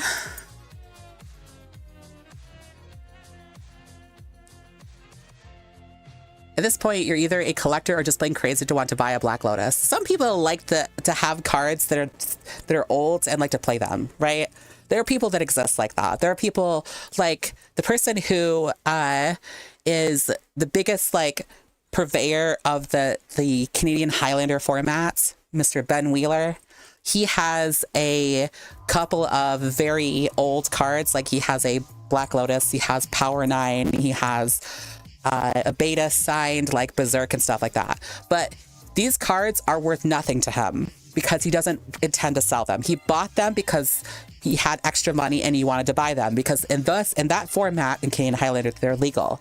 So you can play them cards if he wants to. And he's done this on videos and stuff like that where he's just like literally takes a Black Lotus like and just fucking flings it because he doesn't care because to him it's a game piece. It was a super expensive game piece, but it's a game piece nonetheless. He wants to play the card. It's unfortunate that other people that don't have that kind of expendable income can't afford this card because, you know. And by the way, just so you're aware, there are people out there that equate value to how good a card is. And that isn't true. People think that Soul Ring isn't an overpowered card. Soul Ring is busted beyond belief. It's broken, cracked in half, stupid busted. It's one of the most powerful Magic cards ever printed. That's not even hyperbole. It's just true. And sometimes you'll pick it over a Black Lotus if you find it in a power cube. And I'm not kidding you. That's also an issue. But people will think, oh, Black Lotus, because this card's $10,000, it must be better. When in reality, it's because it's on the reserve list. That's it. And Soul Ring wouldn't also be on the reserve list too if it was printed at Rare in its initial printing. Because it wasn't printed at Rare, it isn't considered Power 9. That's why it's not Power 9, because it's not a rare. It's always printed at uncommon. It's the most powerful uncommon Magic the Gathering has ever printed. And it's not Power 9, because it's at common. All of the Power 9 is at rare. That's why proxies are morally correct. Correct. I gotta get some sleep. Have a good one. Mm-hmm. We have MTG cards or know about it. I've just seen the stupid expensive cards. Yes. And that's the thing too. Like, and one that I found is a better example, I think is funny, is the original Charizard, right? So have you played base fossil before? Charizard of the original like starters and stuff like that, of the tier 3 starter Pokemon, Charizard is the worst of the three of them by a wide margin. Literally, a wide margin is a chasm compared to the other starters in terms of playability. It's literally unplayable. It's not unplayable. It's just really, really, really not worth getting out. It's like, as opposed to Blastoise and Venusaur. Venusaur has a deck around it called Venuscenter, and it's really good. That's my favorite. That's my favorite deck is to play as Venuscenter. And then there's Rain Dance, which is considered to be one of the most powerful deck, which revolves around Blastoise. So, of the original three, Charizard is the worst, yet Charizard is the most sought after by far. So people that don't play Pokemon or play early Pokemon thought that card was busted in half. It must have been. It was so strong. It's worth so much money. No, it's literally because Charizard is popular. That's it. He looks like a dragon. He's a lizard with wings, right? He's not a dragon. He's not a dragon type. Maybe he is nowadays, but he wasn't back then. He's not a dragon, but he kind of is. He looks like one, and he looks really cool, and he's fire. So like people like it. So it's an easy, popular Pokemon to sell, and because of that, that's why people think that's why the card's worth $1 because popularity. That's it. It's not because he's good. It's not because he's good. The best cards at the time were Electabuzz, Hitmonchan, Professor Oak, even Blastoids. Yes, that is the end game of the Rain Dance deck, but what really made that deck busted in half was an Articuno. It was an Articuno card.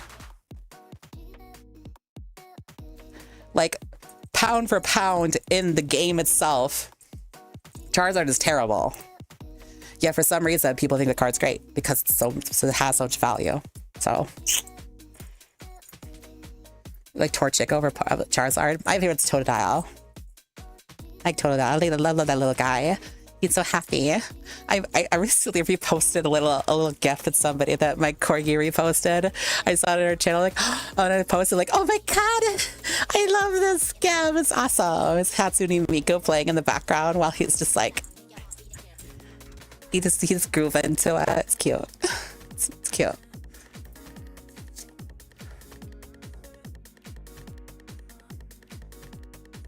Bayleaf Gang.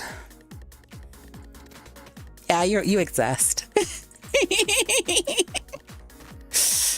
I'll take Dragonite over Charizard any day. Yeah, Dragonite looks dopey, doesn't he?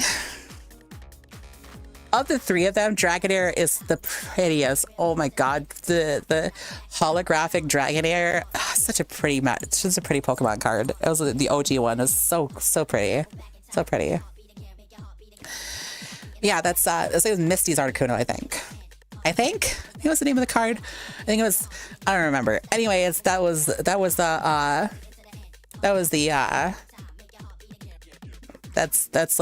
my rant about cards. It's rant time.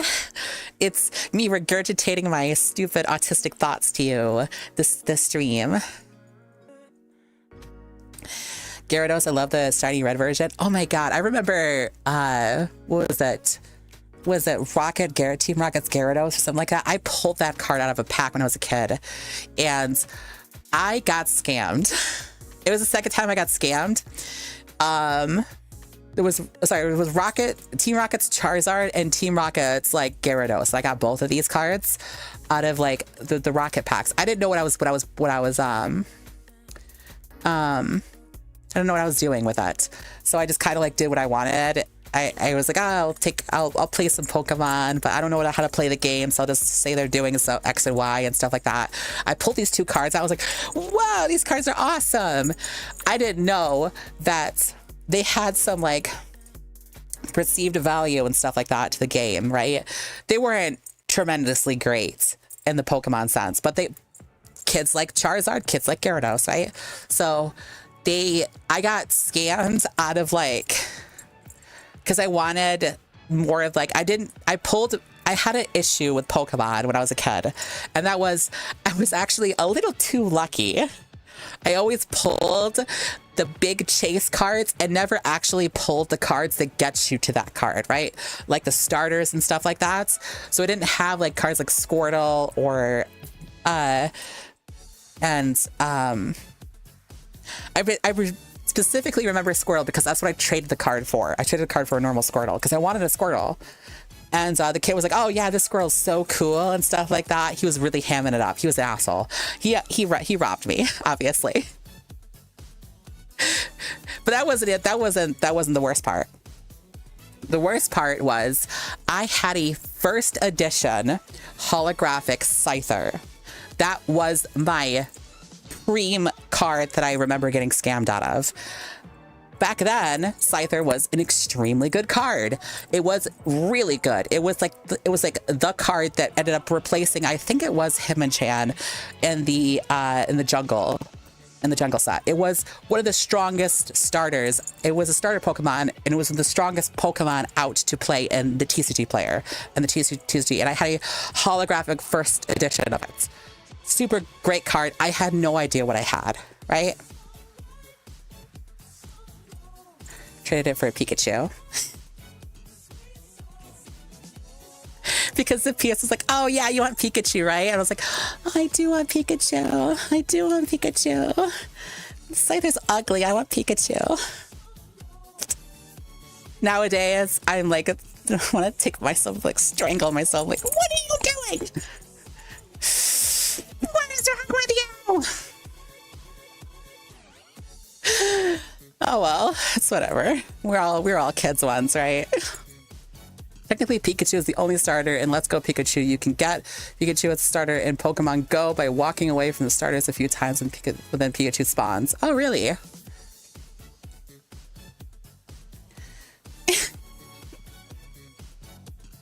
was a kid, don't remember that. I wish I could be like that. I wish I could just never forget my childhood. It's... It must be nice. If I just fell and like it knocked my head off and just forgot that I was a kid once, oh my god, I would be so less cynical. I'd have so much more whimsy in my life. I would have so much more whimsy in my life. All my whimsy happened when I was an adult. I played I did Pokemon Evolutions Hollow Mewtwo. I love that card. Ooh, nice. Apparently the Ancient Mew card also was like worth a bunch of money. I had 2 copies of that card. You know, because I was there when they came out with the card. Takes out Kane and starts walking with it. Damn it. That was the only like anime-esque movie that my parents actually allowed me to watch. When I was a kid, my parents hated anime and stuff like that. So whenever I watched anime or like Toonami or whatever, they would just roll their eyes and then change the channel on me because they didn't allow me to have any fun like that. So, yeah. My dad, though, for my birthday one year, decided to actually be cool and decided that instead of being a big, giant, chungus jerk, he called my school up and was like, hey, my kid's sick. And he called sick in for me, bought me Pokemon the first movie, and gave me a box of Pop-Tarts, left a note on the table that said, enjoy the movie, don't wreck the house, we'll be back later on. And I watched Pokemon the first movie on VHS. Oh, and I cried. I cried when Ash like got like hit and was like perceived to be dead, and Pikachu was crying. I was crying. Everybody else was crying. It was an experience, let's put it that way. After that, I couldn't watch a single like Pokemon movie afterwards. I was like, that is a flash in the pan. Like flash in the pan, like experience. I don't think anything's gonna top that. Like when the Pokemon the movie 2000 came out, like that was the second. I think it was the second one that they and that was like when they introduced Lugia and stuff like that, which I do like Lugia, but I was like, man, I want to watch this movie. I watched it. I watched it. I'm like, it's pretty cool, but like it didn't hit like the first movie. It didn't hit like the first movie. It was cool, but it wasn't like first movie cool.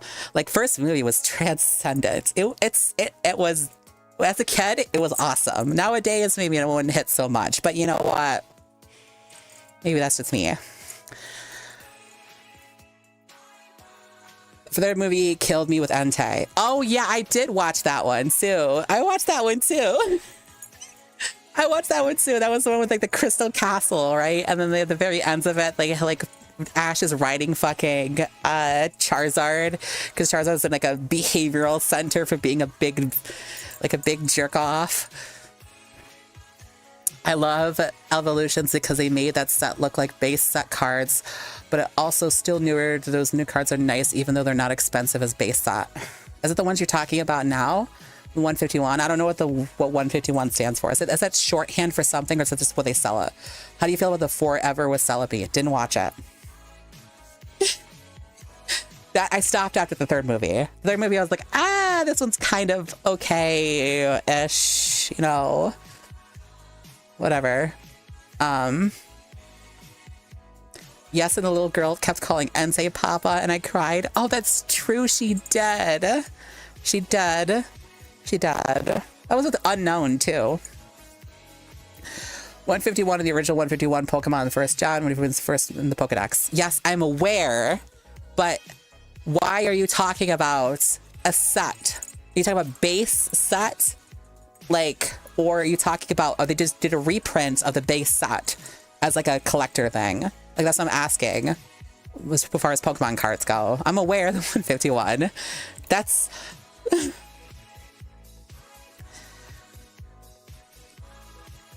I remember the movie made me think Entei was the coolest, and then I got an actual Pokemon game and realized Entei is dog shit.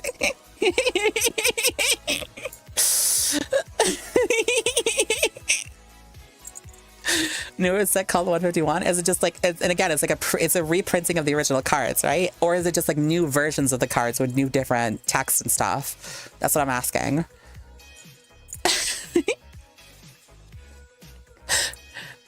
Yeah, I understand, Largo. Also, Entei was an annoying fucking Pokemon to catch. He was an annoying Pokemon.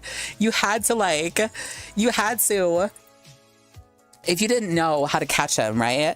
He would always show up. You'd be like, oh my God, it's Entei. Oh my God, attack it. And then just runs away instantly. You're like, fuck. And then you won't see him for like another couple hours of play. I remember, and then the Pokedex made it a little less annoying because they like kind of showed you where he was, like his places that he would like roam and stuff like that. So you would run around and try to catch this motherfucker, but he would never, ever, ever, ever let you do anything. And it was funny as fuck, but I was so pissed. It's like Abra, but worse.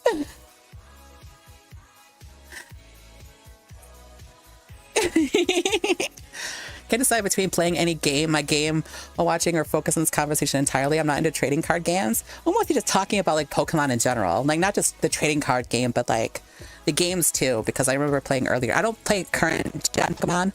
I remember playing older gen, like the most like up to date version of the games that I played was Fire Red and Leaf Green. That was the most like recent games. That was in the Game Boy Advance. So yeah, I'm dating myself a little. Early 2000s, nearly 20 years ago. Kill me. It's a newer set called Scarlet and Violet 151, where it's the original 151 with the completely new cards. Oh, okay. Thank you. Thank you for answering my question, finally.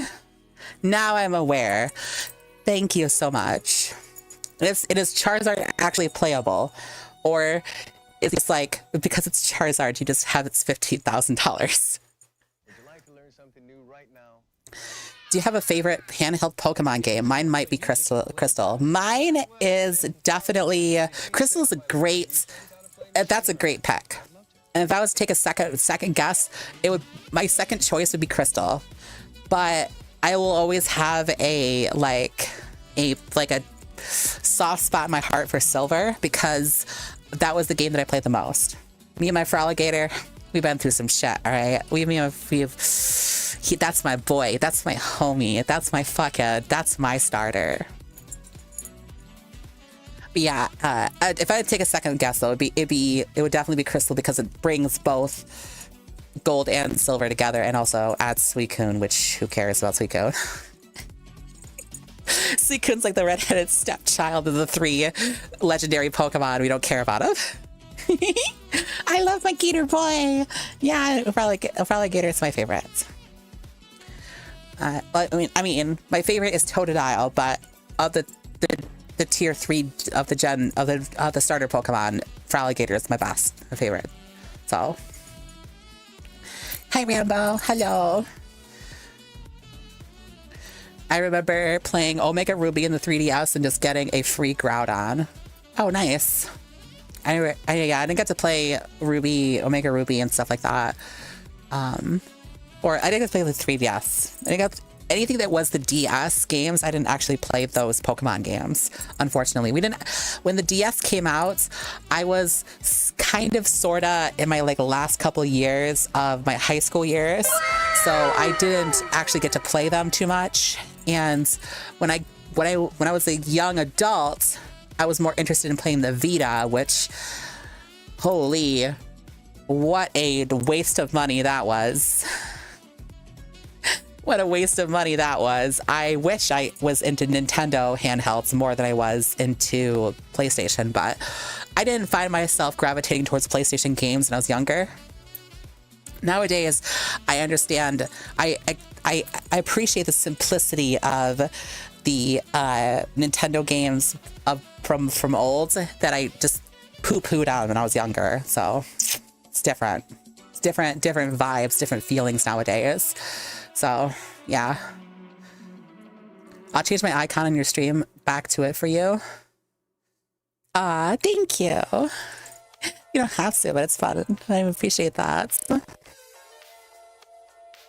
always felt Raikou was the stepchild of legendary dogs. True.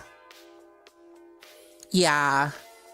But then again, I very rarely actually caught them. I didn't actually catch them. Kid Icarus Uprising? Ooh. That's why you're into mommy. It's just nuts. Yeah, I bet that's what it is.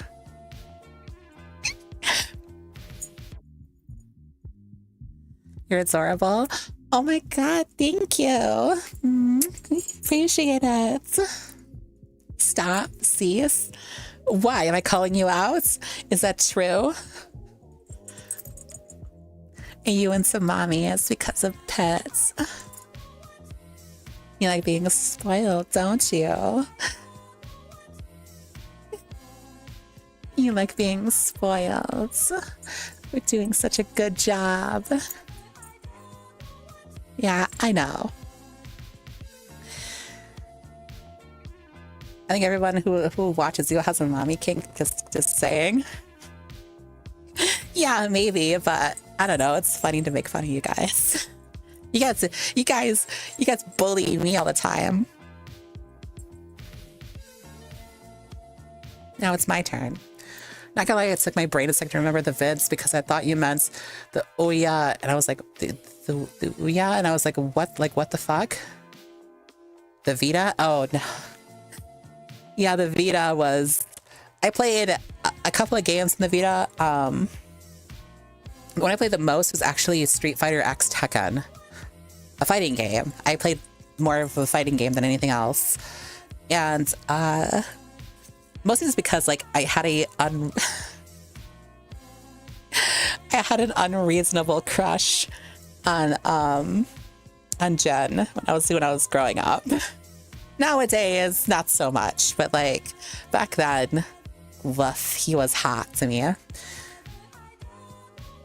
You can't just fluster me out like that out of nowhere. Yes, I can. Who says I can't? Who says I can't?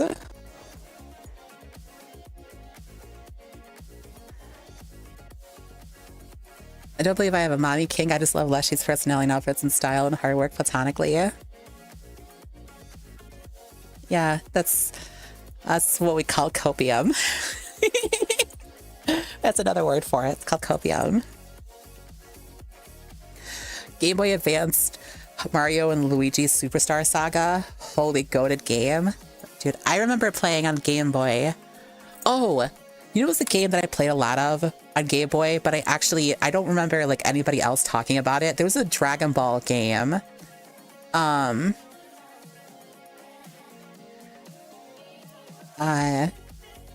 It was like about playing cards and stuff like that. So it wasn't like Legacy of Goku. It was a card game based fighter. And I remember playing it a ton. I don't remember what the name of it was though. I'm in the damn outfit, Dev. Gotta lock the fuck in though. Are you talking about your outfit or the one you're doing for me?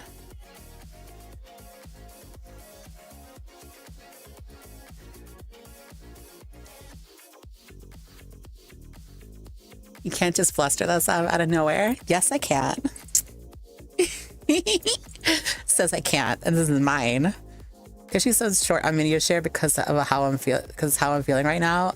Maybe I don't know. Maybe later. You ever play Earthbound? That game is so good. I played Earthbound when I was much older. But yes, I have played Earthbound. I have thoughts on the game. The game is surprisingly difficult to play.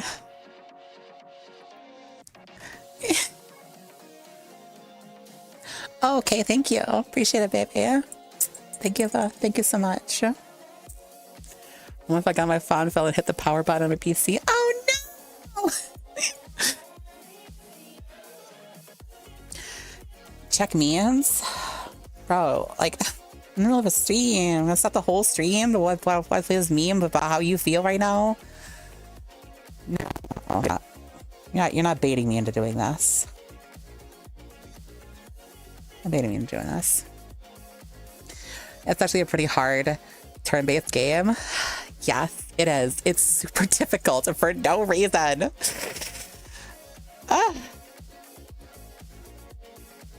So I tab back into the fancy chat, right? And the very first message I see is Entei, also known as Daddy.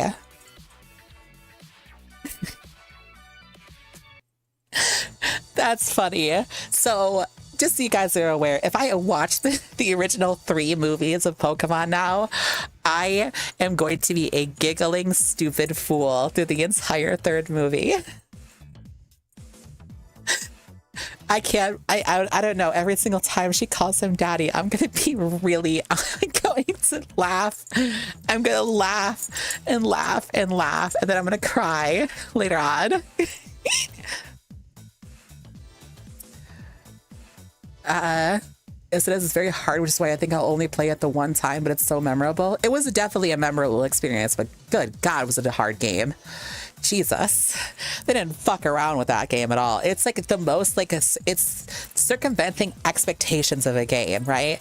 It seems like a light-hearted romp, but in reality, it's a super serious game that will super seriously fuck your shit up if you're not paying attention. Pokemon was really the only anime your parents let you watch? Yes, exactly. They thought that Dragon Ball was too violent. They thought that other anime was too sexualized. They thought that most anime was worthless and stupid. They even thought that like cartoons based on superheroes of the Western variety, like Justice League and Justice League Unlimited and stuff like that, were stupid shows as well. Now, it's funny because nowadays my dad is even more into those cartoons than I was. He's even more into them than I was. So like I have watched back to forth Justice League Unlimited multiple times, but not as much as my dad has by a large margin. He even corrects me on certain episodes and stuff like that. He loves that show. And it's really ironic because he fucking hated it when I was growing up. He was a big, giant hater of all of it. Question, would you up for rewatching those movies in Discord one day? Yeah, sure, one day. I don't know when that's going to be, but someday. Yeah, the issue is that because I'm trying to like cram like so many more Twitch streams and Fansly streams, et cetera, into my like in my weekly time, I need to also have time for myself and my partners and my home and stuff like that. So yeah, people change. That's true. People change, people grow. People grow and change. It's just really funny, but still, big hater of anime. That's one thing that's never changed. Really don't like anime still. I even like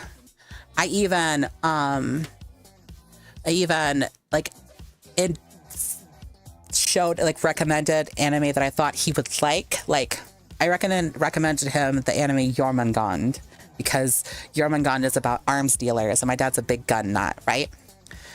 My dad like took one good look at it and was just like, nope, I'm not gonna watch that. Insert Japanese slur here. Crap. That was his reaction to that, and I was like, okay, good talk. Glad I got this bonding moment. But you could send me anything about the Justice League and stuff like that. Oh my god, I love the new Superman movies. He hated the current Superman movie, by the way. He liked the ones from he's the Snyderverse enjoyer. Yikes. Yikes. Just tell him to watch Cowboy Bebop. Yeah, Cowboy Bebop was something that was like showing on when I was a kid, and he hated that. Oh no, will not suggest Evangelion to anybody. No. Nope. That's like suggesting somebody watch Evangelion is like suggesting somebody try ecstasy. It's not gonna be, no. No, I'm good on that one. But Coruscant was so good as Superman? That's what I said. That's why we had an argument about it too. He's like, yeah, but it's not realistic. And I'm like, oh my god, shut up. Damn, I miss Blockbuster. I used to tape my rentals and keep them there forever. Yes, I also miss Blockbuster. Ooh. Hold on. There is a world. I actually can go to this world. Hold on, 1 second.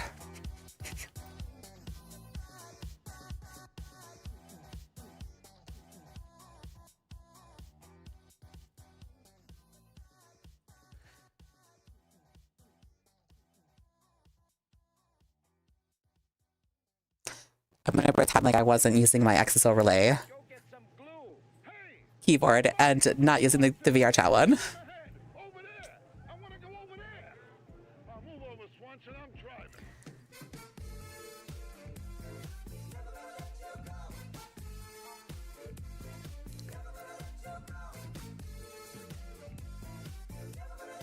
Here it is. This world is made by Oda King 77077. It hasn't been updated in a while. It's last updated in last year in December. It's a big world, but it is basically a time capsule of the 90s. And we're gonna go to it. I love this world. It's really cool. Give it a shot. We'll be going to the black screen, so just give me a second. I'm just gonna do this so you guys don't think so the people that don't understand how VR chat works will be like, oh no, the stream's down. It's not down. It's just, take a second. Ah, yes, even Galleon. Perfect intro to anime and giving an existential crisis. Yes, exactly. That's why I had to say.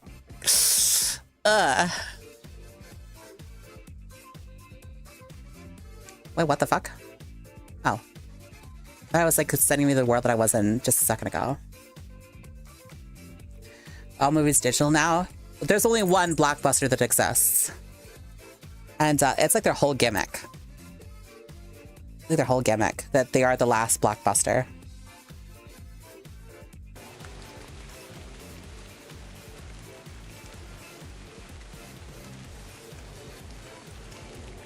Okay, so this one, yeah, it's called 7707 Arcade and Bar. Really difficult. I just always put down Arcade 077 on the search bar, and that's usually what brings it up because I don't remember the name of this. Anyways, it starts you out in an alleyway, and then they have an arcade back here, and this is like an OG arcade from the 90s. They went above and beyond in this world. I'm telling you, like, it's nuts. With this world, all of like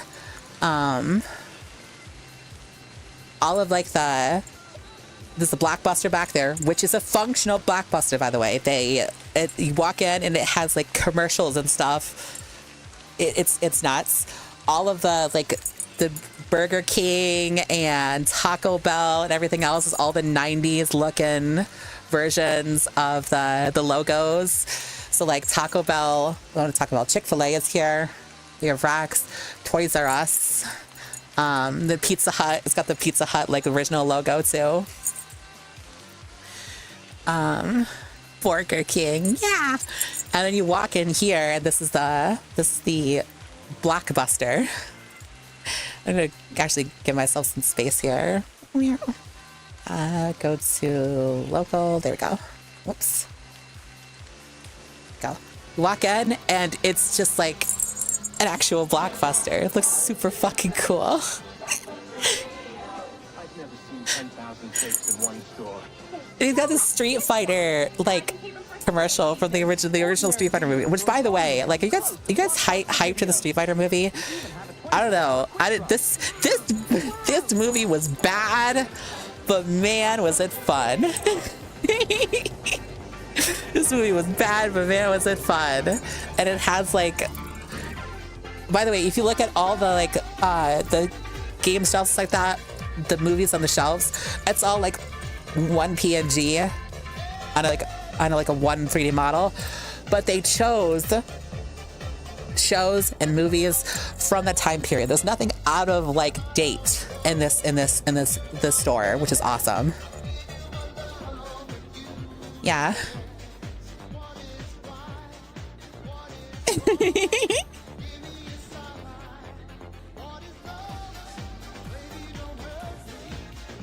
It's really, really cool stuff.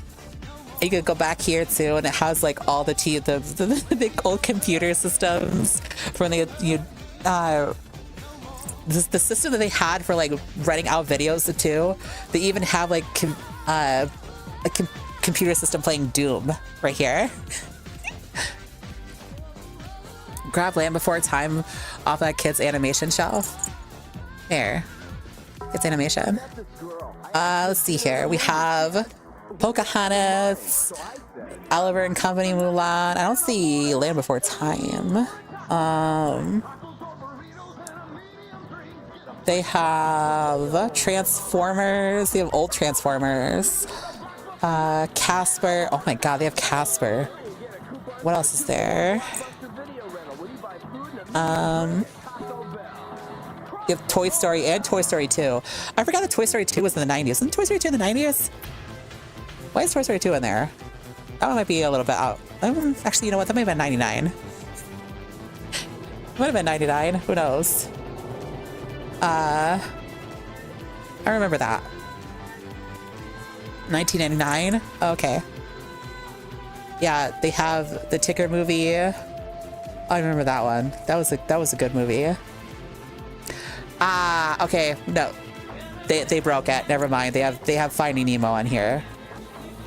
That's definitely not early 2000s. That's definitely early 2000s. We have Bug's Life though. Oh, and then they have Dinosaur was also early 2000s. They got it. Remember Dinosaur? Remember that movie? That movie was kind of crazy for its animation style.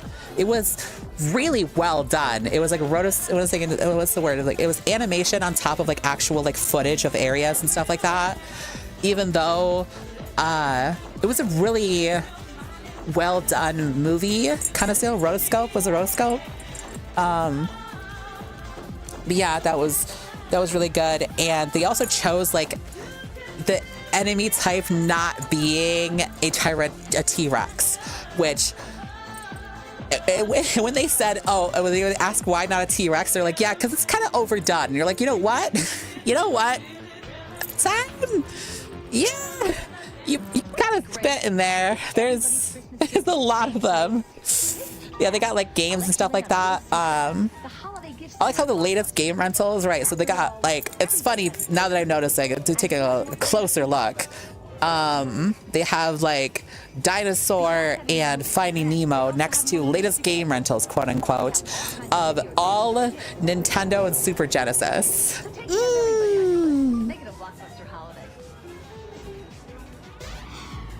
Carnotaurus, yeah. But yeah, they have anime, which I don't remember like anime being a section and Blockbuster when I was a kid, but maybe I just didn't know. I wasn't aware. Wasn't aware. Action movies, obviously. They got a lot of Schwarzenegger in here. They have the original Batman. No, they have like Batman and Robin. I like how like Batman and Robin nowadays is considered to be one of the worst movies like ever made as far as like terms of like superhero movies, and it was so bad it changed the way that superhero movies had to be done, and so that's why we got movies like the original X-Men and like the Spider-Man and stuff like that from like the early 2000s. But nowadays it's come back full circle, and now superhero movies are so terrible that they need to do a reset again. Yeah, I got RoboCop, and then you got The Mask. This is a really cool like. It's a real cool like world. I like it. Everything is getting rebooted. Yeah, and that's not all. Like that's just the Blockbuster. Go over here, and this is the actual arcade. And they don't make arcades like they used to nowadays. I like how, okay, so like this is a product of the time, right? Of the issue of like the current day. Most people wouldn't be able to notice what the game is by first glance. So the person who made this is new, by the way. They actually put up little signs to tell you what the games were, and if they already have like a name on it, they'll tell you like show you like an advertisement at the time. That's kind of funny. So I tell you, I love how tall you are compared to the game cabinets. Yeah, pretty tall. You're like actually trying to play a game. Can't see anything because the boobs are too big. Can't see the buttons. But man, I look pretty, so.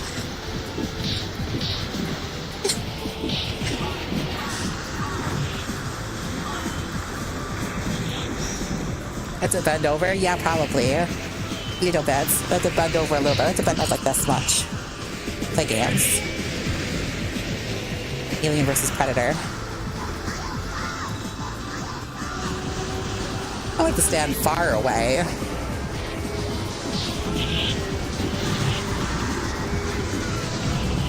Oh yeah, I got beer in here too.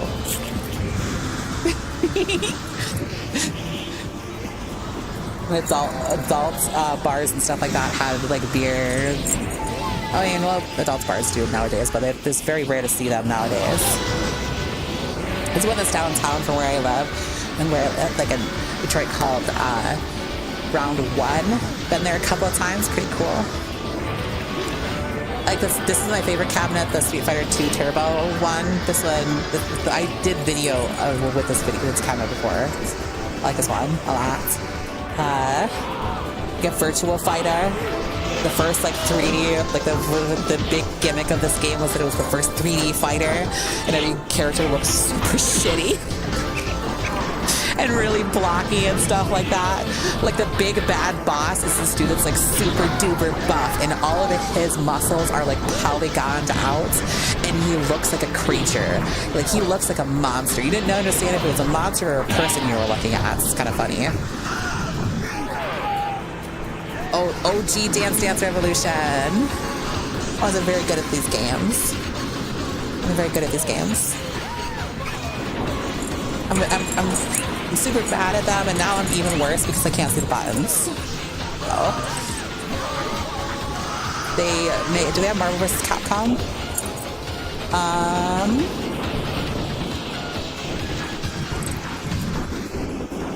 They have Contra. See, it's Splatterhouse.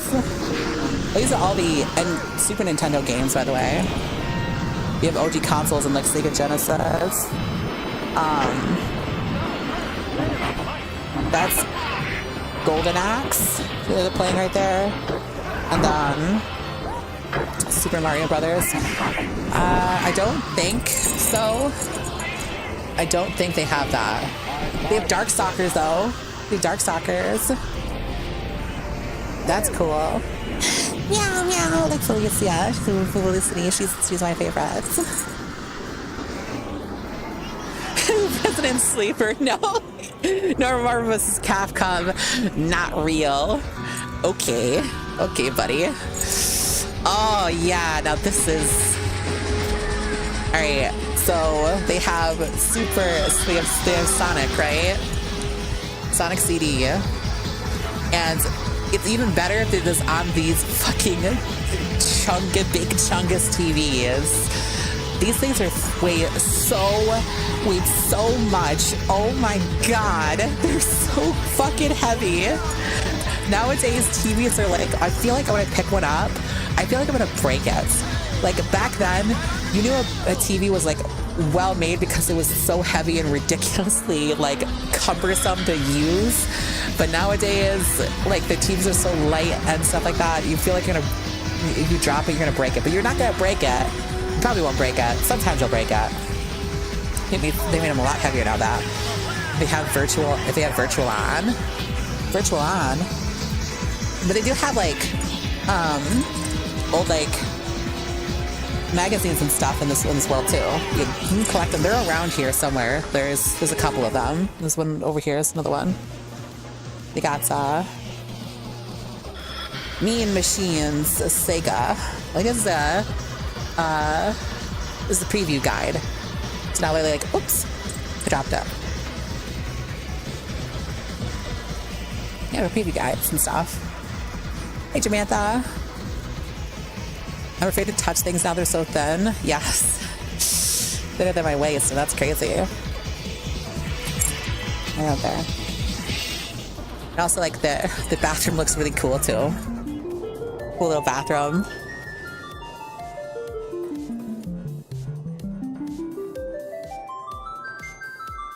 You see you hear the music? So cool. And it also has like old advertisements too. Got max headroom in here. There's a big ass arcade machine that lets you control mechas like a pilot. Oh, no, that's not in here, no. sitting while listening to the Final Fantasy thing. It was a mood. It is. It kind of to just sit here and just think while you poop.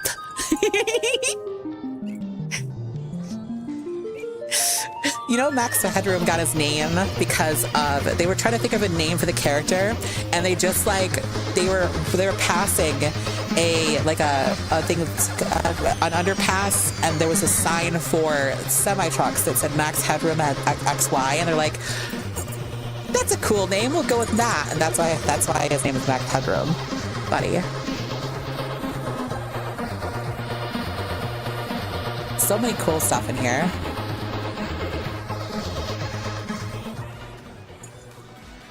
And again, like all of the drinks and stuff too have the old like logos and stuff, like Cherry Coke and everything else. Like even the 2 liters are the old 2 liter sizes. They were still 2 liters. They just looked more blocky and stuff like that. They were more like rotund. They were less like they look a bit different than they used to. Will you have a Samus Aran costume? I don't know. Maybe you can find one. Just slap on me. Okay, this is not 90s movie, but they did this animation, by the way. The world creator, they make animations on YouTube, but this is their animation. Isn't that crazy?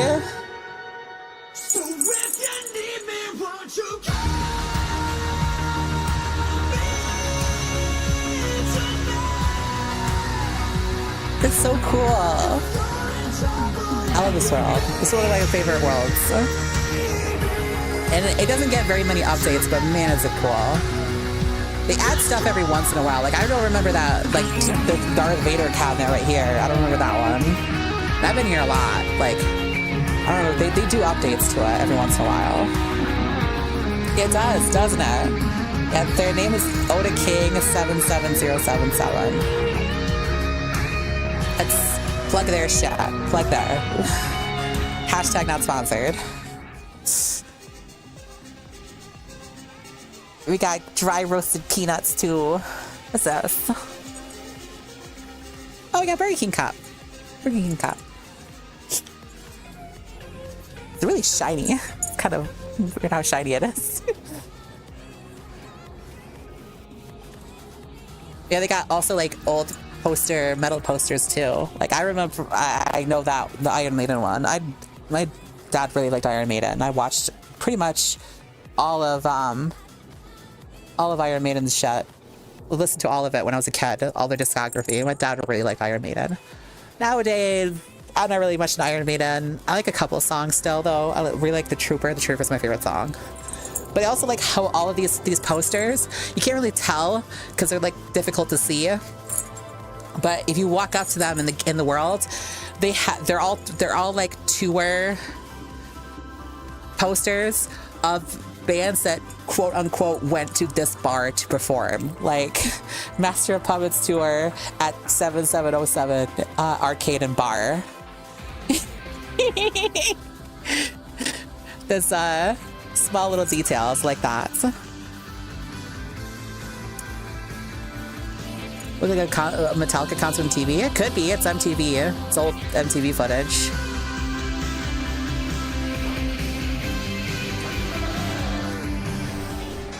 It really went above and beyond in a lot of ways. And some things are out of place, yes, like the movies and stuff like that in the Blockbuster, but I don't know. It seems pretty cool too. And they even went in a little bit into it, like the telephone in here, the payphone. You walk in, still has the old yellow pages. And that toggles post-processing, by the way. I'm going to toggle it off. Cool world. Since you guys mentioned it, I always like to show this world off to people that are like, oh yeah, I remember old Blockbuster and stuff like that. Like, wow, I got a world to show you. This is one of those worlds that gets people to like play VR chat, you know, like explore worlds and stuff, because you go to these worlds and you get lost in everything that's in it for like a whole like 2 hours.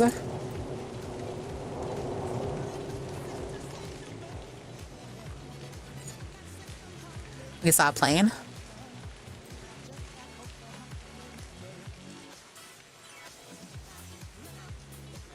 Okay.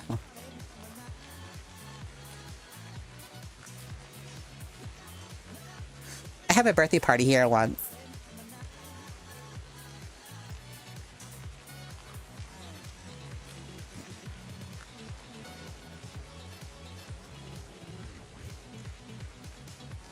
It flew over your cute head. Oh, thank you. I didn't know my head was so cute. I appreciate that. Wait. Where is my... Oh, there it is. Oh, yes, it doesn't matter anymore. Hi, Red Bee Pancake. Hello. Hi.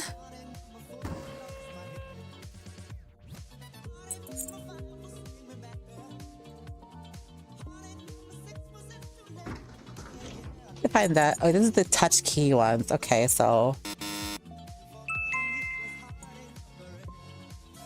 Can I go in?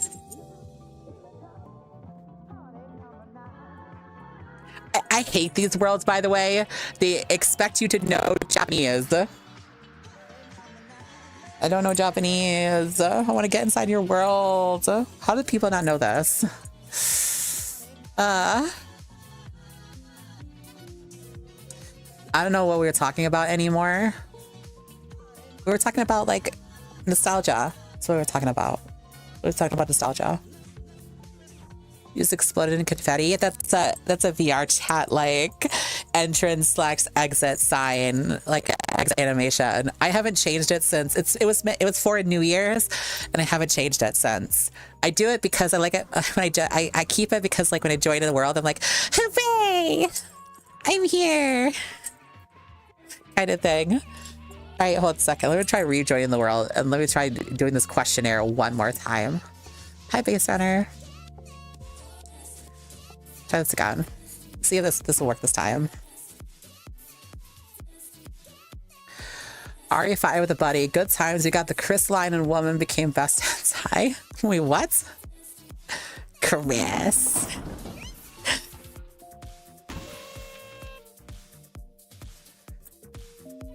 Okay. How do I get in? Dude. Never mind. Alright, I don't care anymore. I don't want to be in this world anymore. Stupid. It's stupid. Stupid. Questionnaire in Japanese that I can't read. You're playing OG RE4 at the moment. I've actually been watching a lot of, like, OG RE4 like remake, the RE4 / RE4 remake of speedruns recently, and I'm more like interested in the original OG RE4 remakes, the RE4 speedruns, because of the what's the name of the Dipman skip. That makes the game look so fucking funny to me. If you don't know what I'm talking about, and it's named after the person who created the skip, which is basically the person who's named Dipman. And what it does is it allows your character to move way faster than normal. I had to make myself shorter because this world's really short. I'm really tall in this world. I tower over everything, so I need to, like, it's made for really stupid short people. Yeah, they do. Yeah, that's why I stopped. That's why I left the world, because they were like, "Hey, there's this questionnaire in Japanese," and I'm like, "Okay, I can't read this shit, so I guess I better go." Guess I got filtered. It's just over here. Oops. Bam. There we go. Oh, it's not so, like, red.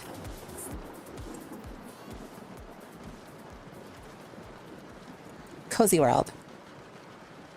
Cozy world. Got food. Ah. Wait, can I, like, grab it? Oh, I can't grab it.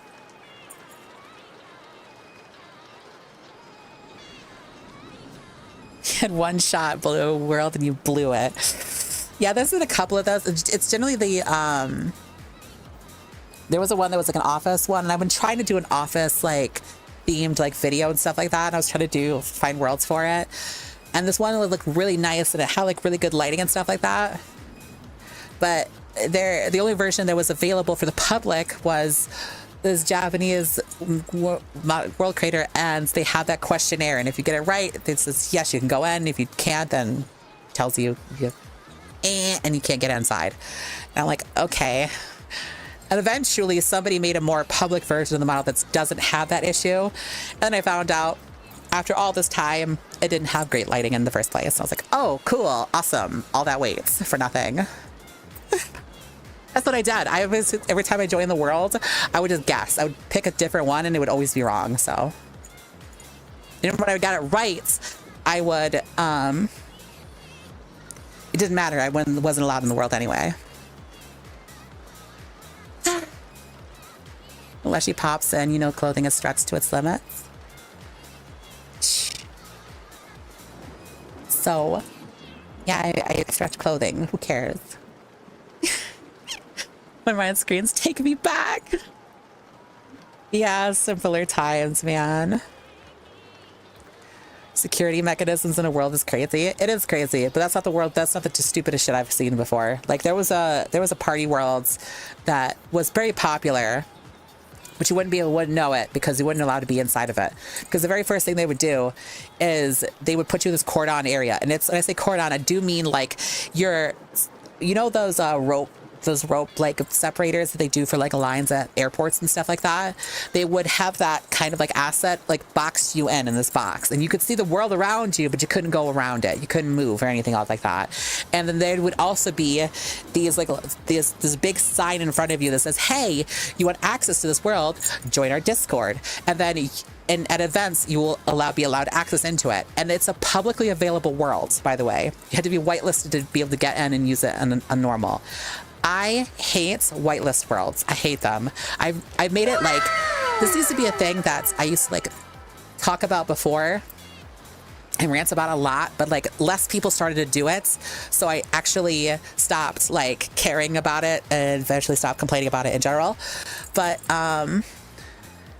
yeah, there used to be worlds that were like you could only get in if you were whitelisted. If you were like a part of the world's creators, you're part of the world's stuff group and stuff like that.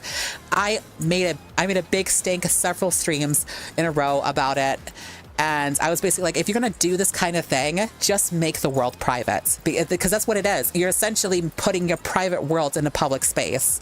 You'll be like, hey, look at this awesome world with all these cool things. And you're not allowed to be in it. Sorry, just so you're aware, it's like, I hate that. It's you can try to buy a car, right? And I want to take a test drive. You're like, cool. And then you get to the end and it's like, yes, I like this car. This is a very good car. Well, that's great. It's not for sale. And you're like, what the fuck? Why was I even allowed to do a test drive? Why am I even allowed to be in this world in the first place?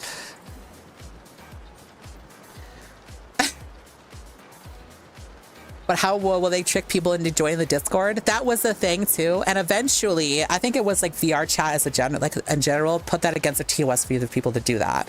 So now you can't do that. And I fucking hate whitelist worlds. They're so stupid. I think they're dumb. I think that, I should rephrase this. I think whitelist public worlds are stupid. If it's a whitelist world and it's private, that's private. That's whatever. You know, that's your thing. Whatever. That's fine. No one cares. But if you're gonna have a whitelist for a public world, get out of town. Get out of town. Like, that's not. Come on now. I can understand having like cordoned areas for like Patreon and stuff like that. I don't like it, but like I also not gonna complain about it either, because you know that is an awful lot of programming and time and effort putting into something, and you still have like all the rest of the world to enjoy that's free. So this section that's paid is whatever, that's fine, but like having the whole world itself is dumb. Whitelist public worlds are basically a bouncer singling out people just because they had a bad day. Exactly, Skay. By the way, hi. Nice to see you in chat. It's one of my biggest pet peeves in VR chat. As far I haven't seen it a lot, but every once in a while I'll see it, and it drives me nuts every time. Because there'll always be popular worlds too. So you'll go into like the menu, the quick menu in your VR chat menu, and like, I want to search for worlds. I'm going to look around and see what like worlds are out there. And you'll like search through and stuff like that. Like, wow, I want to see this world. This world looks pretty cool. This world looks pretty cool. You'll search around, and then you'll find this one, and it looks like it's really awesome, and it has like a nice thumbnail of the world, and it looks, you know, extravagant and stuff like that. You join it, and then boom, you're cordoned off in this area, and it tells you, hey, join our Discord, hey, pay for this Patreon to get access to this world and stuff like that. Hate that shit. Hate it with a passion. Stupid. Actually stupid. A lot of club worlds do this, and I don't know why, because they have this like, oh, I know the reason why, and the reason why is this perceived like, hey, if we have this thing open for everybody to see, then somebody else is going to be like, that's a really good idea. And they're going to put it in their club world. And all of a sudden, this thing is now no longer special.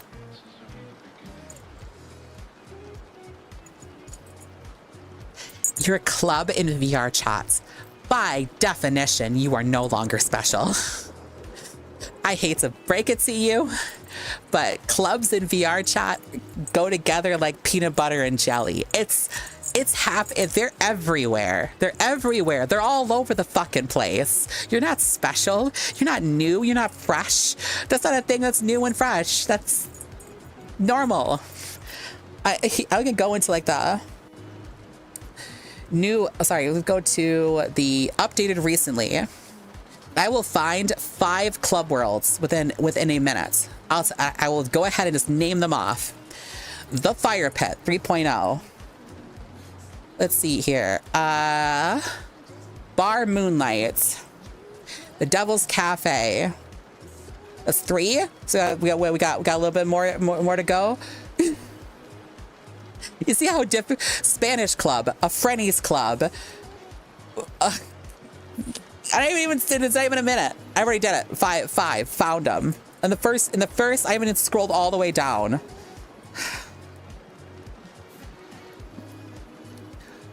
Blood Moon, FBT, Funky Faction. These are all club worlds. I can tell by the look of them. Stupid. Actually stupid. Some of these names, yes. Yeah, some of these names are silly. Club Cyberpunk, Lumina Nights, The Concave.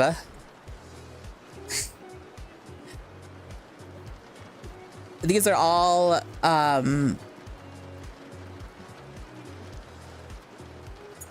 club worlds.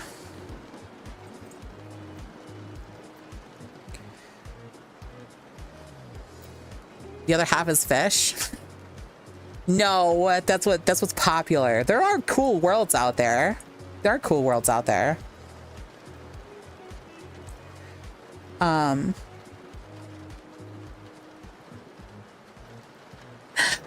This one's really cute. This one's called Little Girly Pop Bedroom. And the thumbnail is like, that's not very girly pop. It's fun girly pop bedroom full of pastel and cozy vibes. Okay, I want to see it.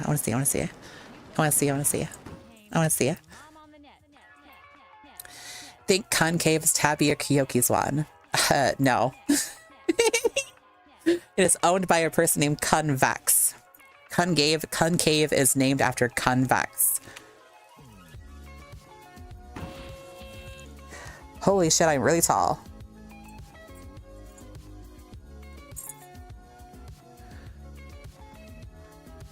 This is a cute world. It's very small. It's not very big. Got lots of things in it, but it really is cute. I've been wrong before. That's whatever. Tall queen. I'm actually like, I'm not super duper tall. It's just like some worlds are just super duper short. I mean, the average height for a person in VR chat is like 4'10", 4'6", or something like that. 4'6" to 4'10", between there. Let me just like turn the light strength down because it's really bright. Oh my goodness gracious. Cute world, cute world, cute world. Wait.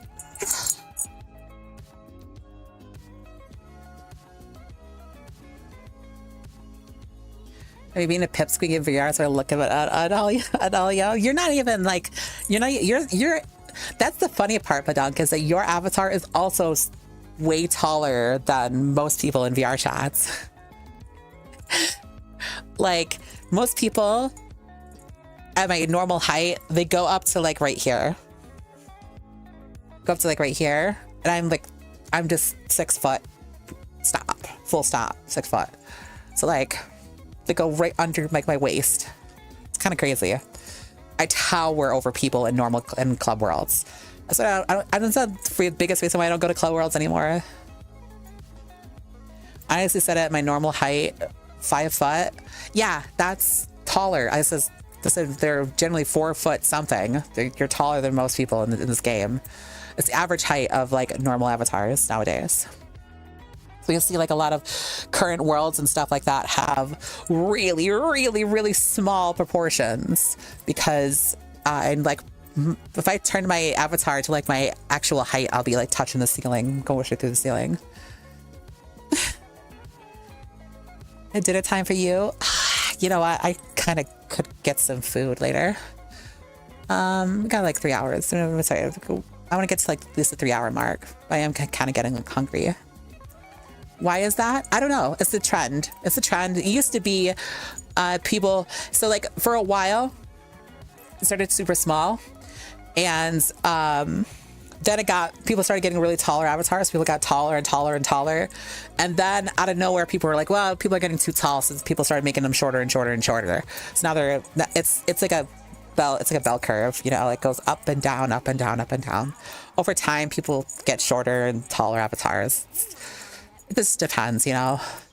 What really like sets the trend is whether or not the Japanese community in this game likes smaller or shorter avatars. So current booth models actually generally are pretty short. So because of that, they're the most popular versions of models nowadays. Like booth models straight mog every other type of like creators models out there. They're the 5 basic basic booth models out there are the most popular models by a wide margin, and that's been the case for the past 2 fucking years. For the longest time, which is funny because like it used to be in the earlier years of VR chat, there would be a model that would be very popular and a bunch of people would have it, right? And it would be a bunch of people would get it, and then after about a year it would just stop being popular again. You would see no one having it. But these 5 like booth models are so popular, became so over popular that's now everybody has them, and they've had them for the past couple of years. I blame YouTubers like Fillion for that kind of thing. But I mean, Fillion hasn't made any content like, I don't know, a couple of months. She fell off a fucking cliff. But even then, they're still like super expensive, super like popular. So interesting. Yeah, it is interesting, isn't it? I think Japanese people play small avatars. I always see them with like small anime girl avatars. Not all the time, but most of the time, yes.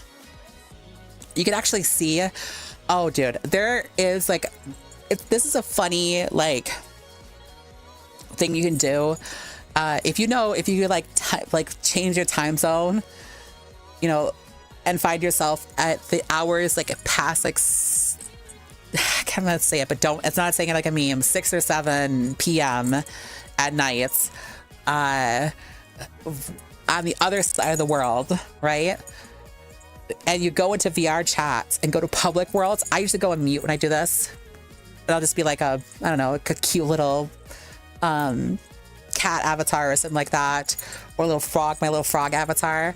I will go to like these bar alley worlds in Publix, these Japanese bar alley worlds, and people that are literally these Japanese like office workers and stuff like that will literally go to these worlds in public and just talk about their day. Then just be a fly on the wall and hear them talking about their day. I don't understand half the shit that they're saying because I don't speak Japanese, but it's kind of fun to see people just like normal people just using VR chat as a social game as is intended to be, and not just like either getting drunk and silly stupid or, gooner bait kind of things people assume that this game is. Is it the glad there's a mirror behind you? Yeah, I can't turn it off. I don't know how to turn it off. It's just like there. So.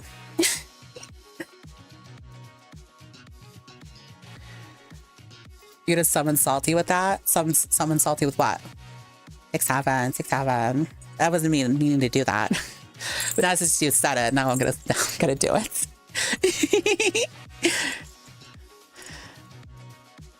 So this is the dream. Bonk. I didn't even notice the mirror. Yeah, I don't have like I could just turn off the camera, the depth of field. You'll see me more clearly. Yes, I am talking, and this is me when I'm chatting. That's what it looks like from behind.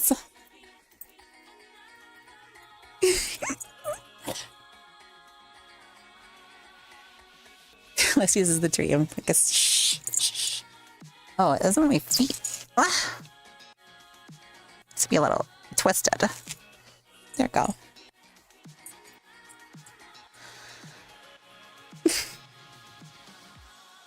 Biggest Nintendo Switch ever. Yeah, isn't it fucking enormous?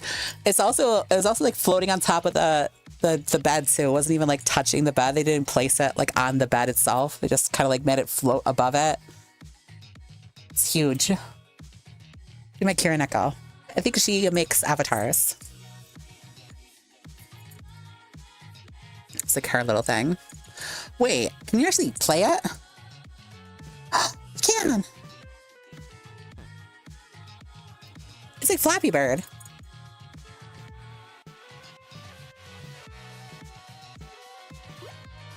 But I can't I can barely see the screen. You barely see the screen. Hold on, let me try. Look at the camera real quick just to show this off. Wait, I was trying to show it off as I play it. Oh yeah, it's on the look at me thing. There it goes. Yeah, see how well I play this game. Okay, this time for real. Let's try again. I get it. I'm super good at these. I promise. I'm not super good at these. So geometry dashes.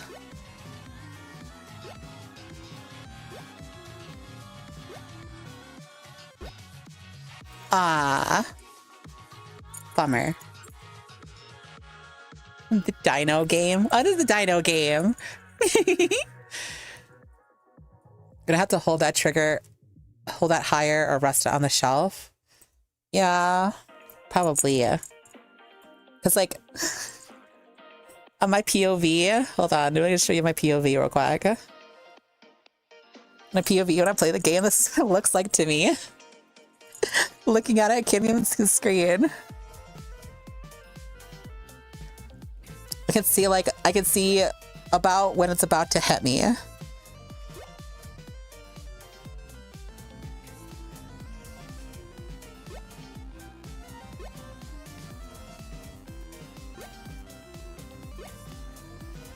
I'm doing way better than I was doing earlier.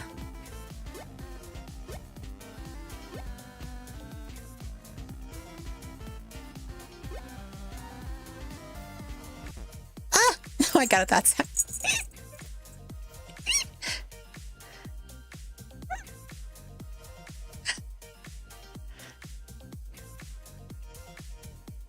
chats. Cute game though.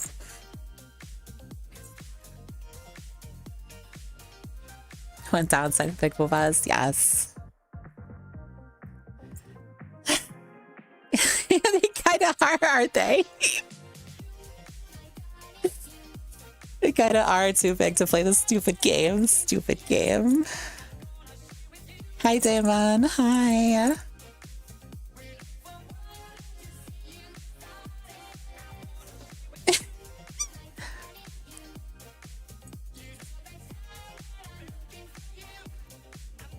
I'm doing wonderful.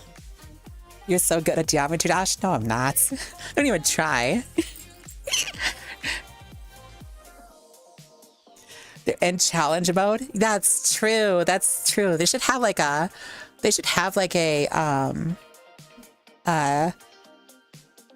challenge mode that's just me version, like Leshy version. Just got like 2 little humps that you have to just block the screen.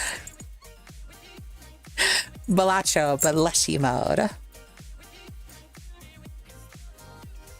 Understands my life struggles. I have the same struggles IRL too. Okay, but like with games and stuff, it's not that big of a deal, okay? When I play with my phone, they make a great shelf. They make a great shelf, okay? I don't have to, I don't need a stupid, like,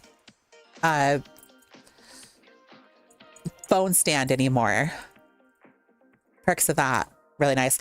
Oh, but Doug, I told them last stream that I remember last stream I was talking about a night where we went to go see this is like a movie theater that like reshoots old movies.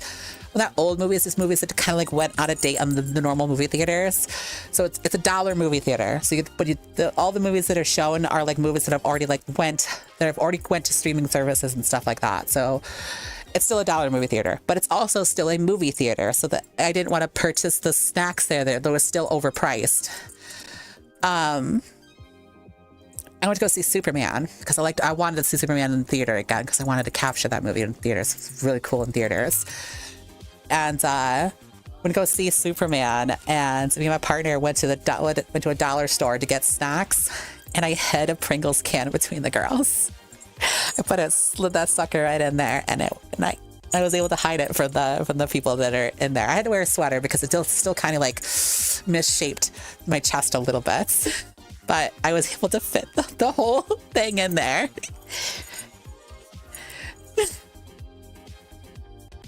And then somebody else, right?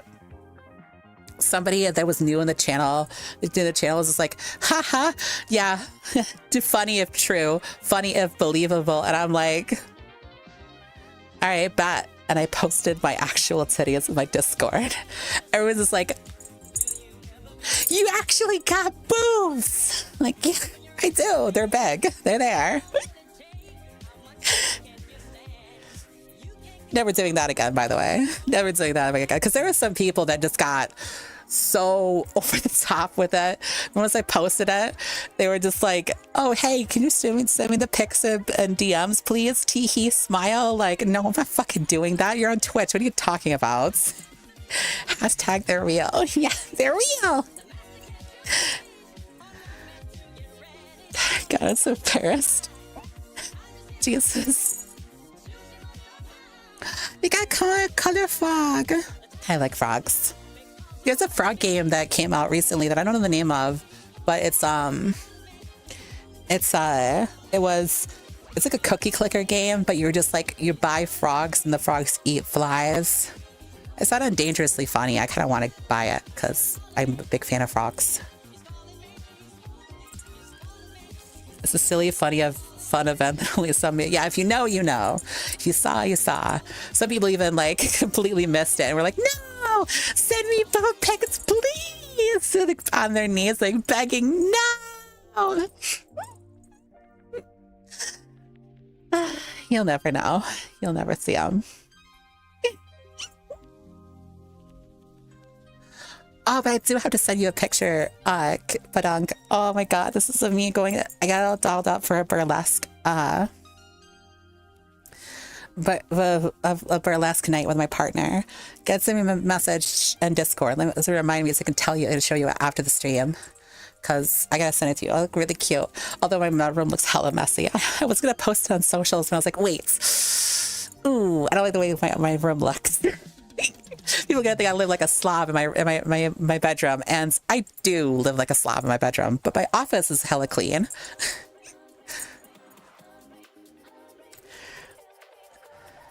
Girl save. It's not, and listen, I don't care about, my room is my room. My room is my castle. That's my pigsty. I don't give a shit. You're not going in there unless you're my partner. You're fucking me, all right? That's just how it is. So just like, both of these things are not mutually exclusive. So I don't care about like having my room super duper tidy. Some people really like a super tidy room. I like a super tidy room too. Doesn't mean like I'll always make sure that it's like super tidy. I do that with my office though. My office has to be, because I can't work in an environment where that's messy. Whenever I send to a new job or something like that, and I walk in and I see the office looks like absolute shit crap, I spend the first like couple of days are just, only thing I'm doing is cleaning. Like when I get my office, when I worked previous job, I used to work for the Ford Motor Company, they put me in this office, a couple other people. I walked in and I shared the space with a bunch of people, right? And I noticed, like, I looked under the desk and there was just like cobwebs everywhere and there was dust all over the place. I looked, I'm like, so do you have cleaning people coming in here? They're like, yeah, they come in here every once in a while. I'm like, every once in a while? Oh, hell no. We're moving all these desks. I'm unplugging all these PCs. I unplugged all the PCs, moved out all the desks, and just started fucking dusting everything. Like I yanked out things. I'm like, this is old and disgusting. Get this out of here. And the people are just like, I don't know if you'd be doing this on the first day. And then my boss is just like, nah, you know what? Let her cook. She's fun. Give it a good clean weekly, but clutter is such a natural thing that happens. Yeah, I mean, obviously, yes, we do clean it but this was not one of those days. This is a Friday and Saturday. We don't do Fridays and Saturdays cleaning. No. That's Sunday. Sunday is the cleaning day. Sunday is clean the bedroom day, and not Friday and Saturday. No. Those are the sleep-ins, and maybe go out and eat, and maybe do something cool. It's like, that's not the worrying about whether or not our bedroom is cleanly kind of day. I do make my bed every day though. That's what I do. Like a lifted truck when you got huge headlights though, if you know what I mean. No? I guess? I don't know what you mean by that. Mouse Pointer, thank you so much for the tier 1 sub for 26 months. Thank you so much. I'm doing wonderful. How you doing? Thank you. Appreciate it. Spring cleaning time. Ooh, yeah, that happened. Like, actually, we did that. I did that earlier last week. Actually, earlier last week was my spring cleaning time. We did a lot of that because, like, we were gonna have a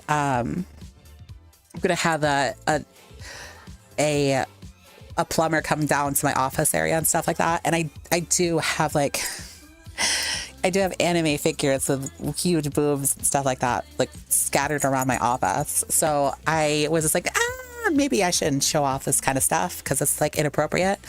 So I dusted them all off and put them all in like a box. I haven't like set them up yet.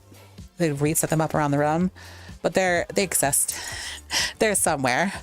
And I like cleaned everything else and stuff like that. Show them off? Nah, I don't want to. Listen, I don't want to make things awkward with the person that's like coming into my home and stuff. Because the most awkward thing, the biggest like thing that makes me nervous about calling in handy people for like to fix something isn't the prices. it's just the fact that they're in my home space and I don't know them, you know? Like that's always an anxiety driven thing. Like I like this is my castle. This is my like this fortress of solitude. And you're now walking into it to fix something. And you might see things that you might not understand or something like that. I don't know. It always gives me that. It always gives me that anxiety. Yeah, they're a stranger in your home. It's always weird.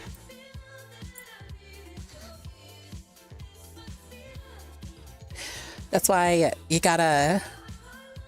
It says to be accommodating to people, if that makes sense. Yeah, I do like to be accommodating to people. When you have guests and stuff, we obviously clean the whole house, like the whole house, even our room, which is funny because like we don't usually let people just walk into our bedroom, but I do like to make sure that the house is clean because the whole house, because they'll still like the bathroom is like right next to it. So the guest bathroom, I should say. So you gotta deal with when you don't know how to do everything. That's true. Exactly. You don't know how to fix everything. You gotta have these people in your home. And that's the biggest issue that I have with it. Not because like, obviously that there's the price too, because good golly, Miss Molly, sometimes that shit can be expensive. The plumber that we called in to fix my area cost us $1,200. Get that. They had to get a snake through our main pipes. So that cost us $1,200. So I've been like trying to push content so much lately. It's because we're a little bit hurting on cash because of that, because it was really expensive. Damn, what a scam. Plumbers is what it is. It's also like they prorate you depending on where you live, and where we live is actually a pretty nice area. I don't live in the slum of Detroit no more. So I live on the outskirts and suburbs.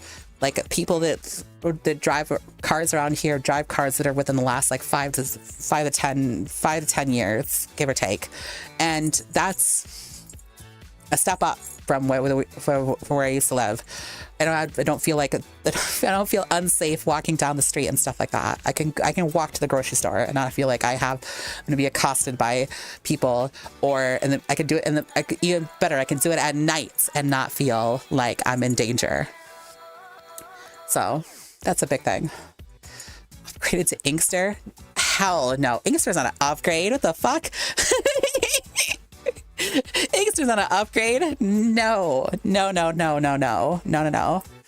I'm not telling you where we live, but we're not. We're far out there. We're far out there. Also, I'm gonna be careful because now that you said that, I know the places around me. Ooh, don't want to dox myself. Jesus, I look so huge at this angle. That's because of my waist. It makes my boobs look even bigger. I like that.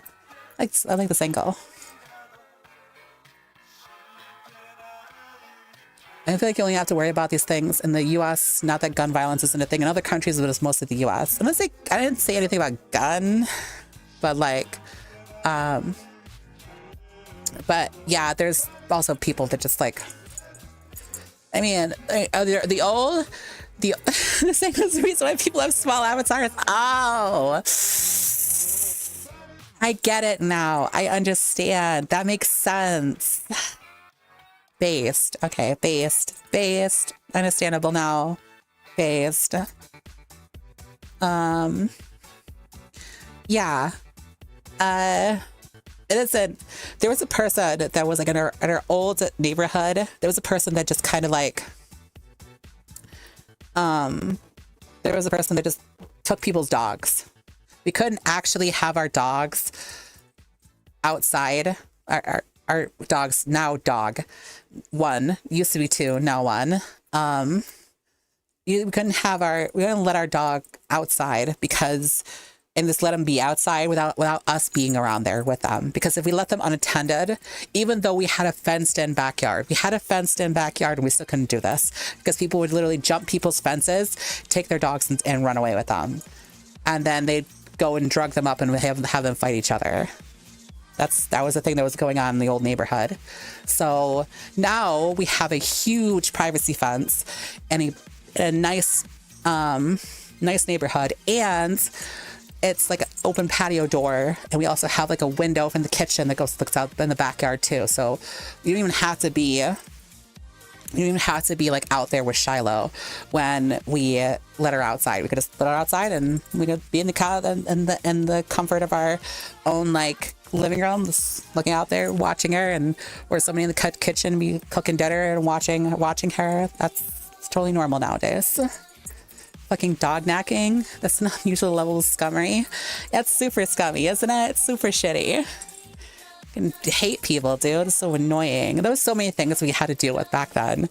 The old place we don't have to deal with now. It's so nice. It's nice to know about that kind of thing. That I live in a better spot than I used to. Everything is like, it's nicer here than it used to be than it was over there. I feel like I've actually like moved up in the world. Because I've lived in some really shitty places in the world. I heard that she is awesome. Care to address that? No, I'm just awesome. You know, I just am, you know, because I'm so hot. Who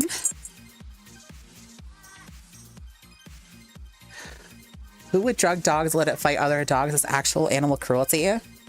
Criminals. That's who. Criminals. Criminals would do that.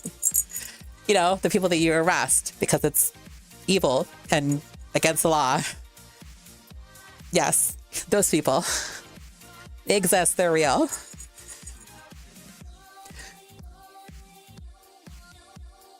One of them used to play basketball, I think. Or like football or something.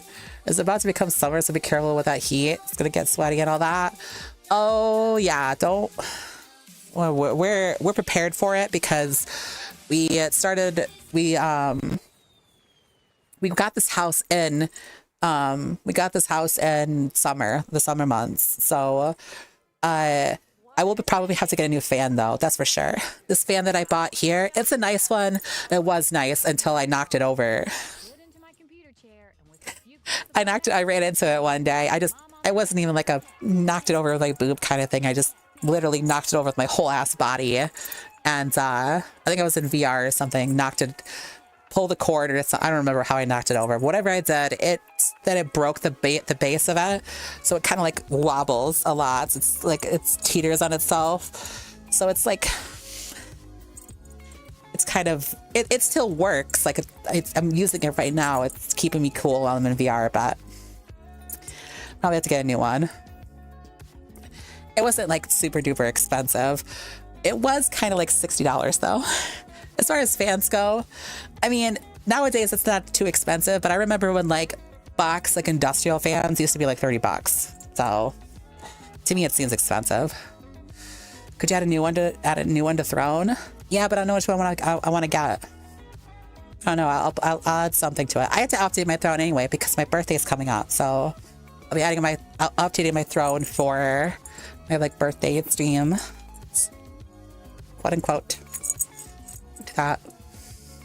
Truly a back in the day moment. Yeah, shush. We were talking a bunch about that earlier, about like, you know, old Pokemon cards and stuff like that. So I will. I'll update the wish list eventually. I only have like snacks and stuff on it now because like, I don't know. If it comes like a big item, generally you guys have already gotten what I needed. So like, I needed the audio thing. You guys got that for me. The big like ASMR microphone, some person just bought it outright, and I don't know what else to put there. Like, what else do I need? Like, I have everything I need right now as far as like, well, I guess I could put an Antland microphone on there because I've been needing to replace this, but yeah, that's basically it.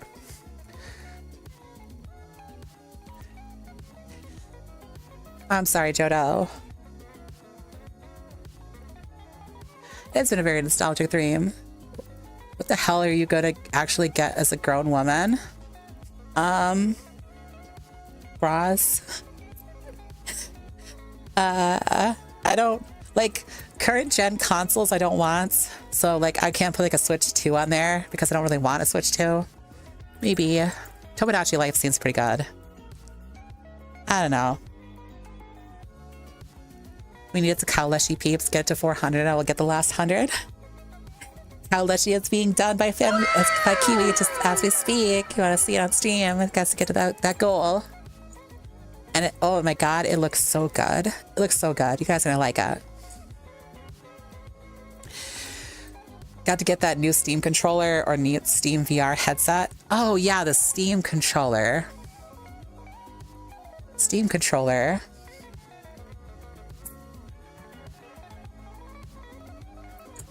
I don't know about the Steam controller. No, 100 because they're saying they're gonna get the other 100. So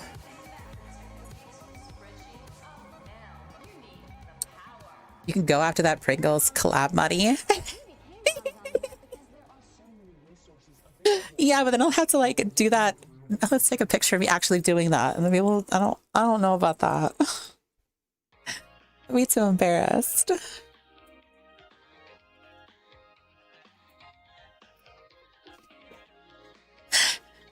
It'd be adorable though. I know they're saying 100 because they said that they're gonna do the other 100. So if somebody puts up 100, they'll do the other 100. I'm not expecting it though. Don't. The more embarrassing it is, more adorable it is. No, yeah, but I don't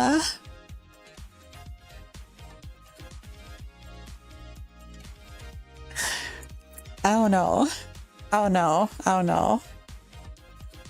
I don't know about that.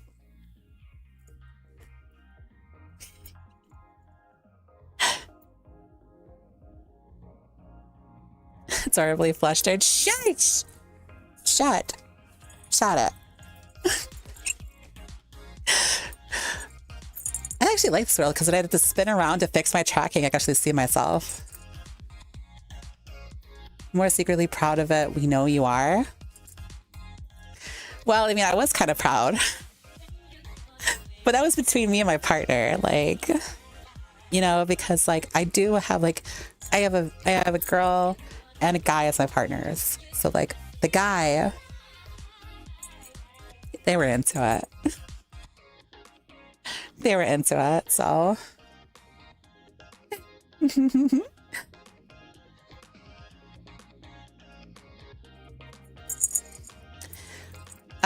Oh, shit. Okay, so it is like the 3-hour. Are you polyamorous? Yes.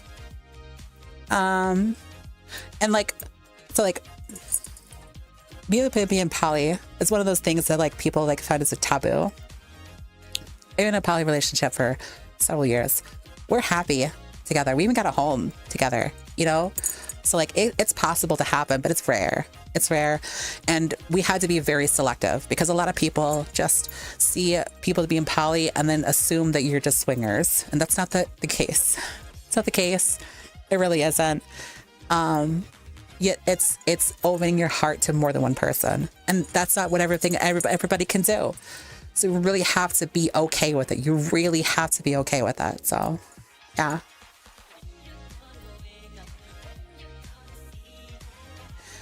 The Doritos are now like Pringles. Wait, what? Oh, they can come in a can like Pringles. Yeah, so the Frito-Lay, they did it too.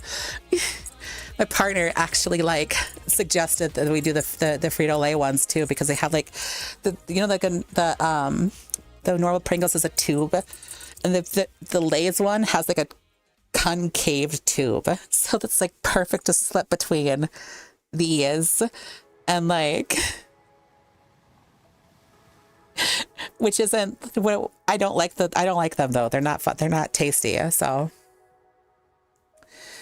yeah, yes, it's doubly difficult. So you have the two people that you love, so you have to be double good to those people. Otherwise, you're gonna lose both. So it is how it is. Anyways, guys, it is about that time. It's about like it's 8 o'clock.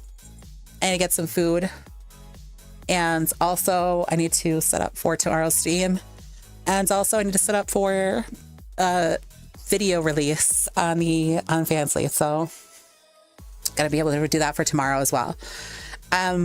content fucking filled week. Might go a little bit easy next week, but this week I wanted to really load it up. So we're gonna do that. I'm gonna find somebody to raid real quick. Let's see.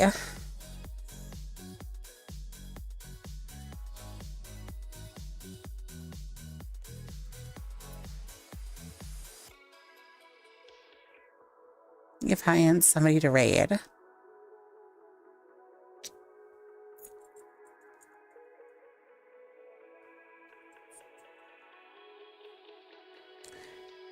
Yeah.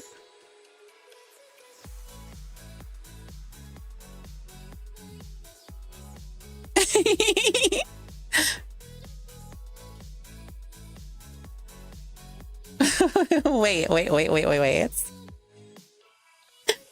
BB is like giving out relationship advice. Okay, I gotta. We got a raider. This is adorable. Okay.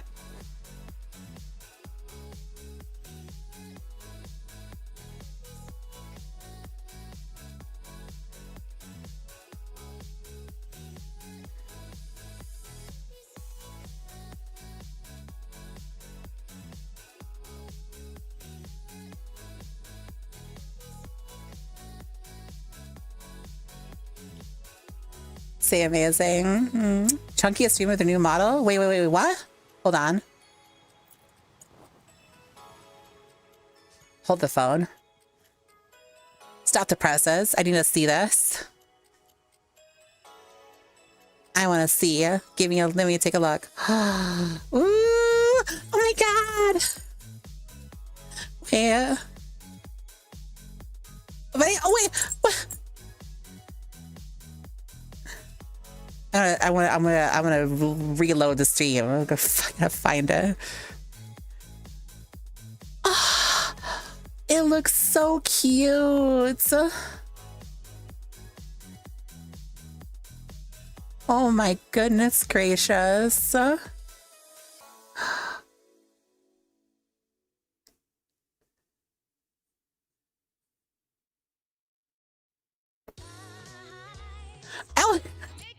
I keep rewinding to like pictures of her thighs. There she is. She looks so cute.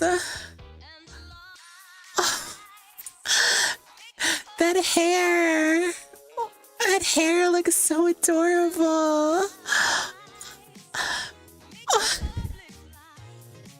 I'm cheesing so much. Oh yes, hell yes, we're gonna rate Chunky. Fuck yeah. All right.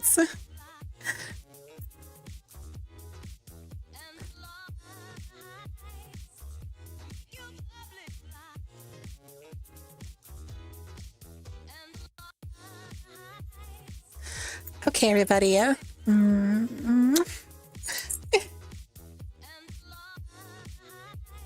Give lots of love to Chunky, okay? Thank you guys so much for all the tips today. Thank you so much for the follows. Thank you for the subs. Thank you for videos.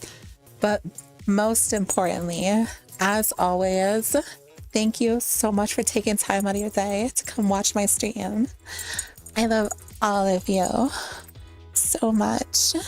And I'll see you guys tomorrow, because I'm going to do a stream tomorrow too, as well as the game nights tomorrow for VR, for those in VR chat. The Blame VR chat is going to be evening. It's going to be the game night, and then we're going to have stream tomorrow as well. Give lots of love to Chunky on their new 3D debut. They look so cute. It looks so cute. Oh my goodness gracious. I'm so happy. Look at her. All right, give lots of love to her, guys. I'll see you guys tomorrow, okay? Bye-bye.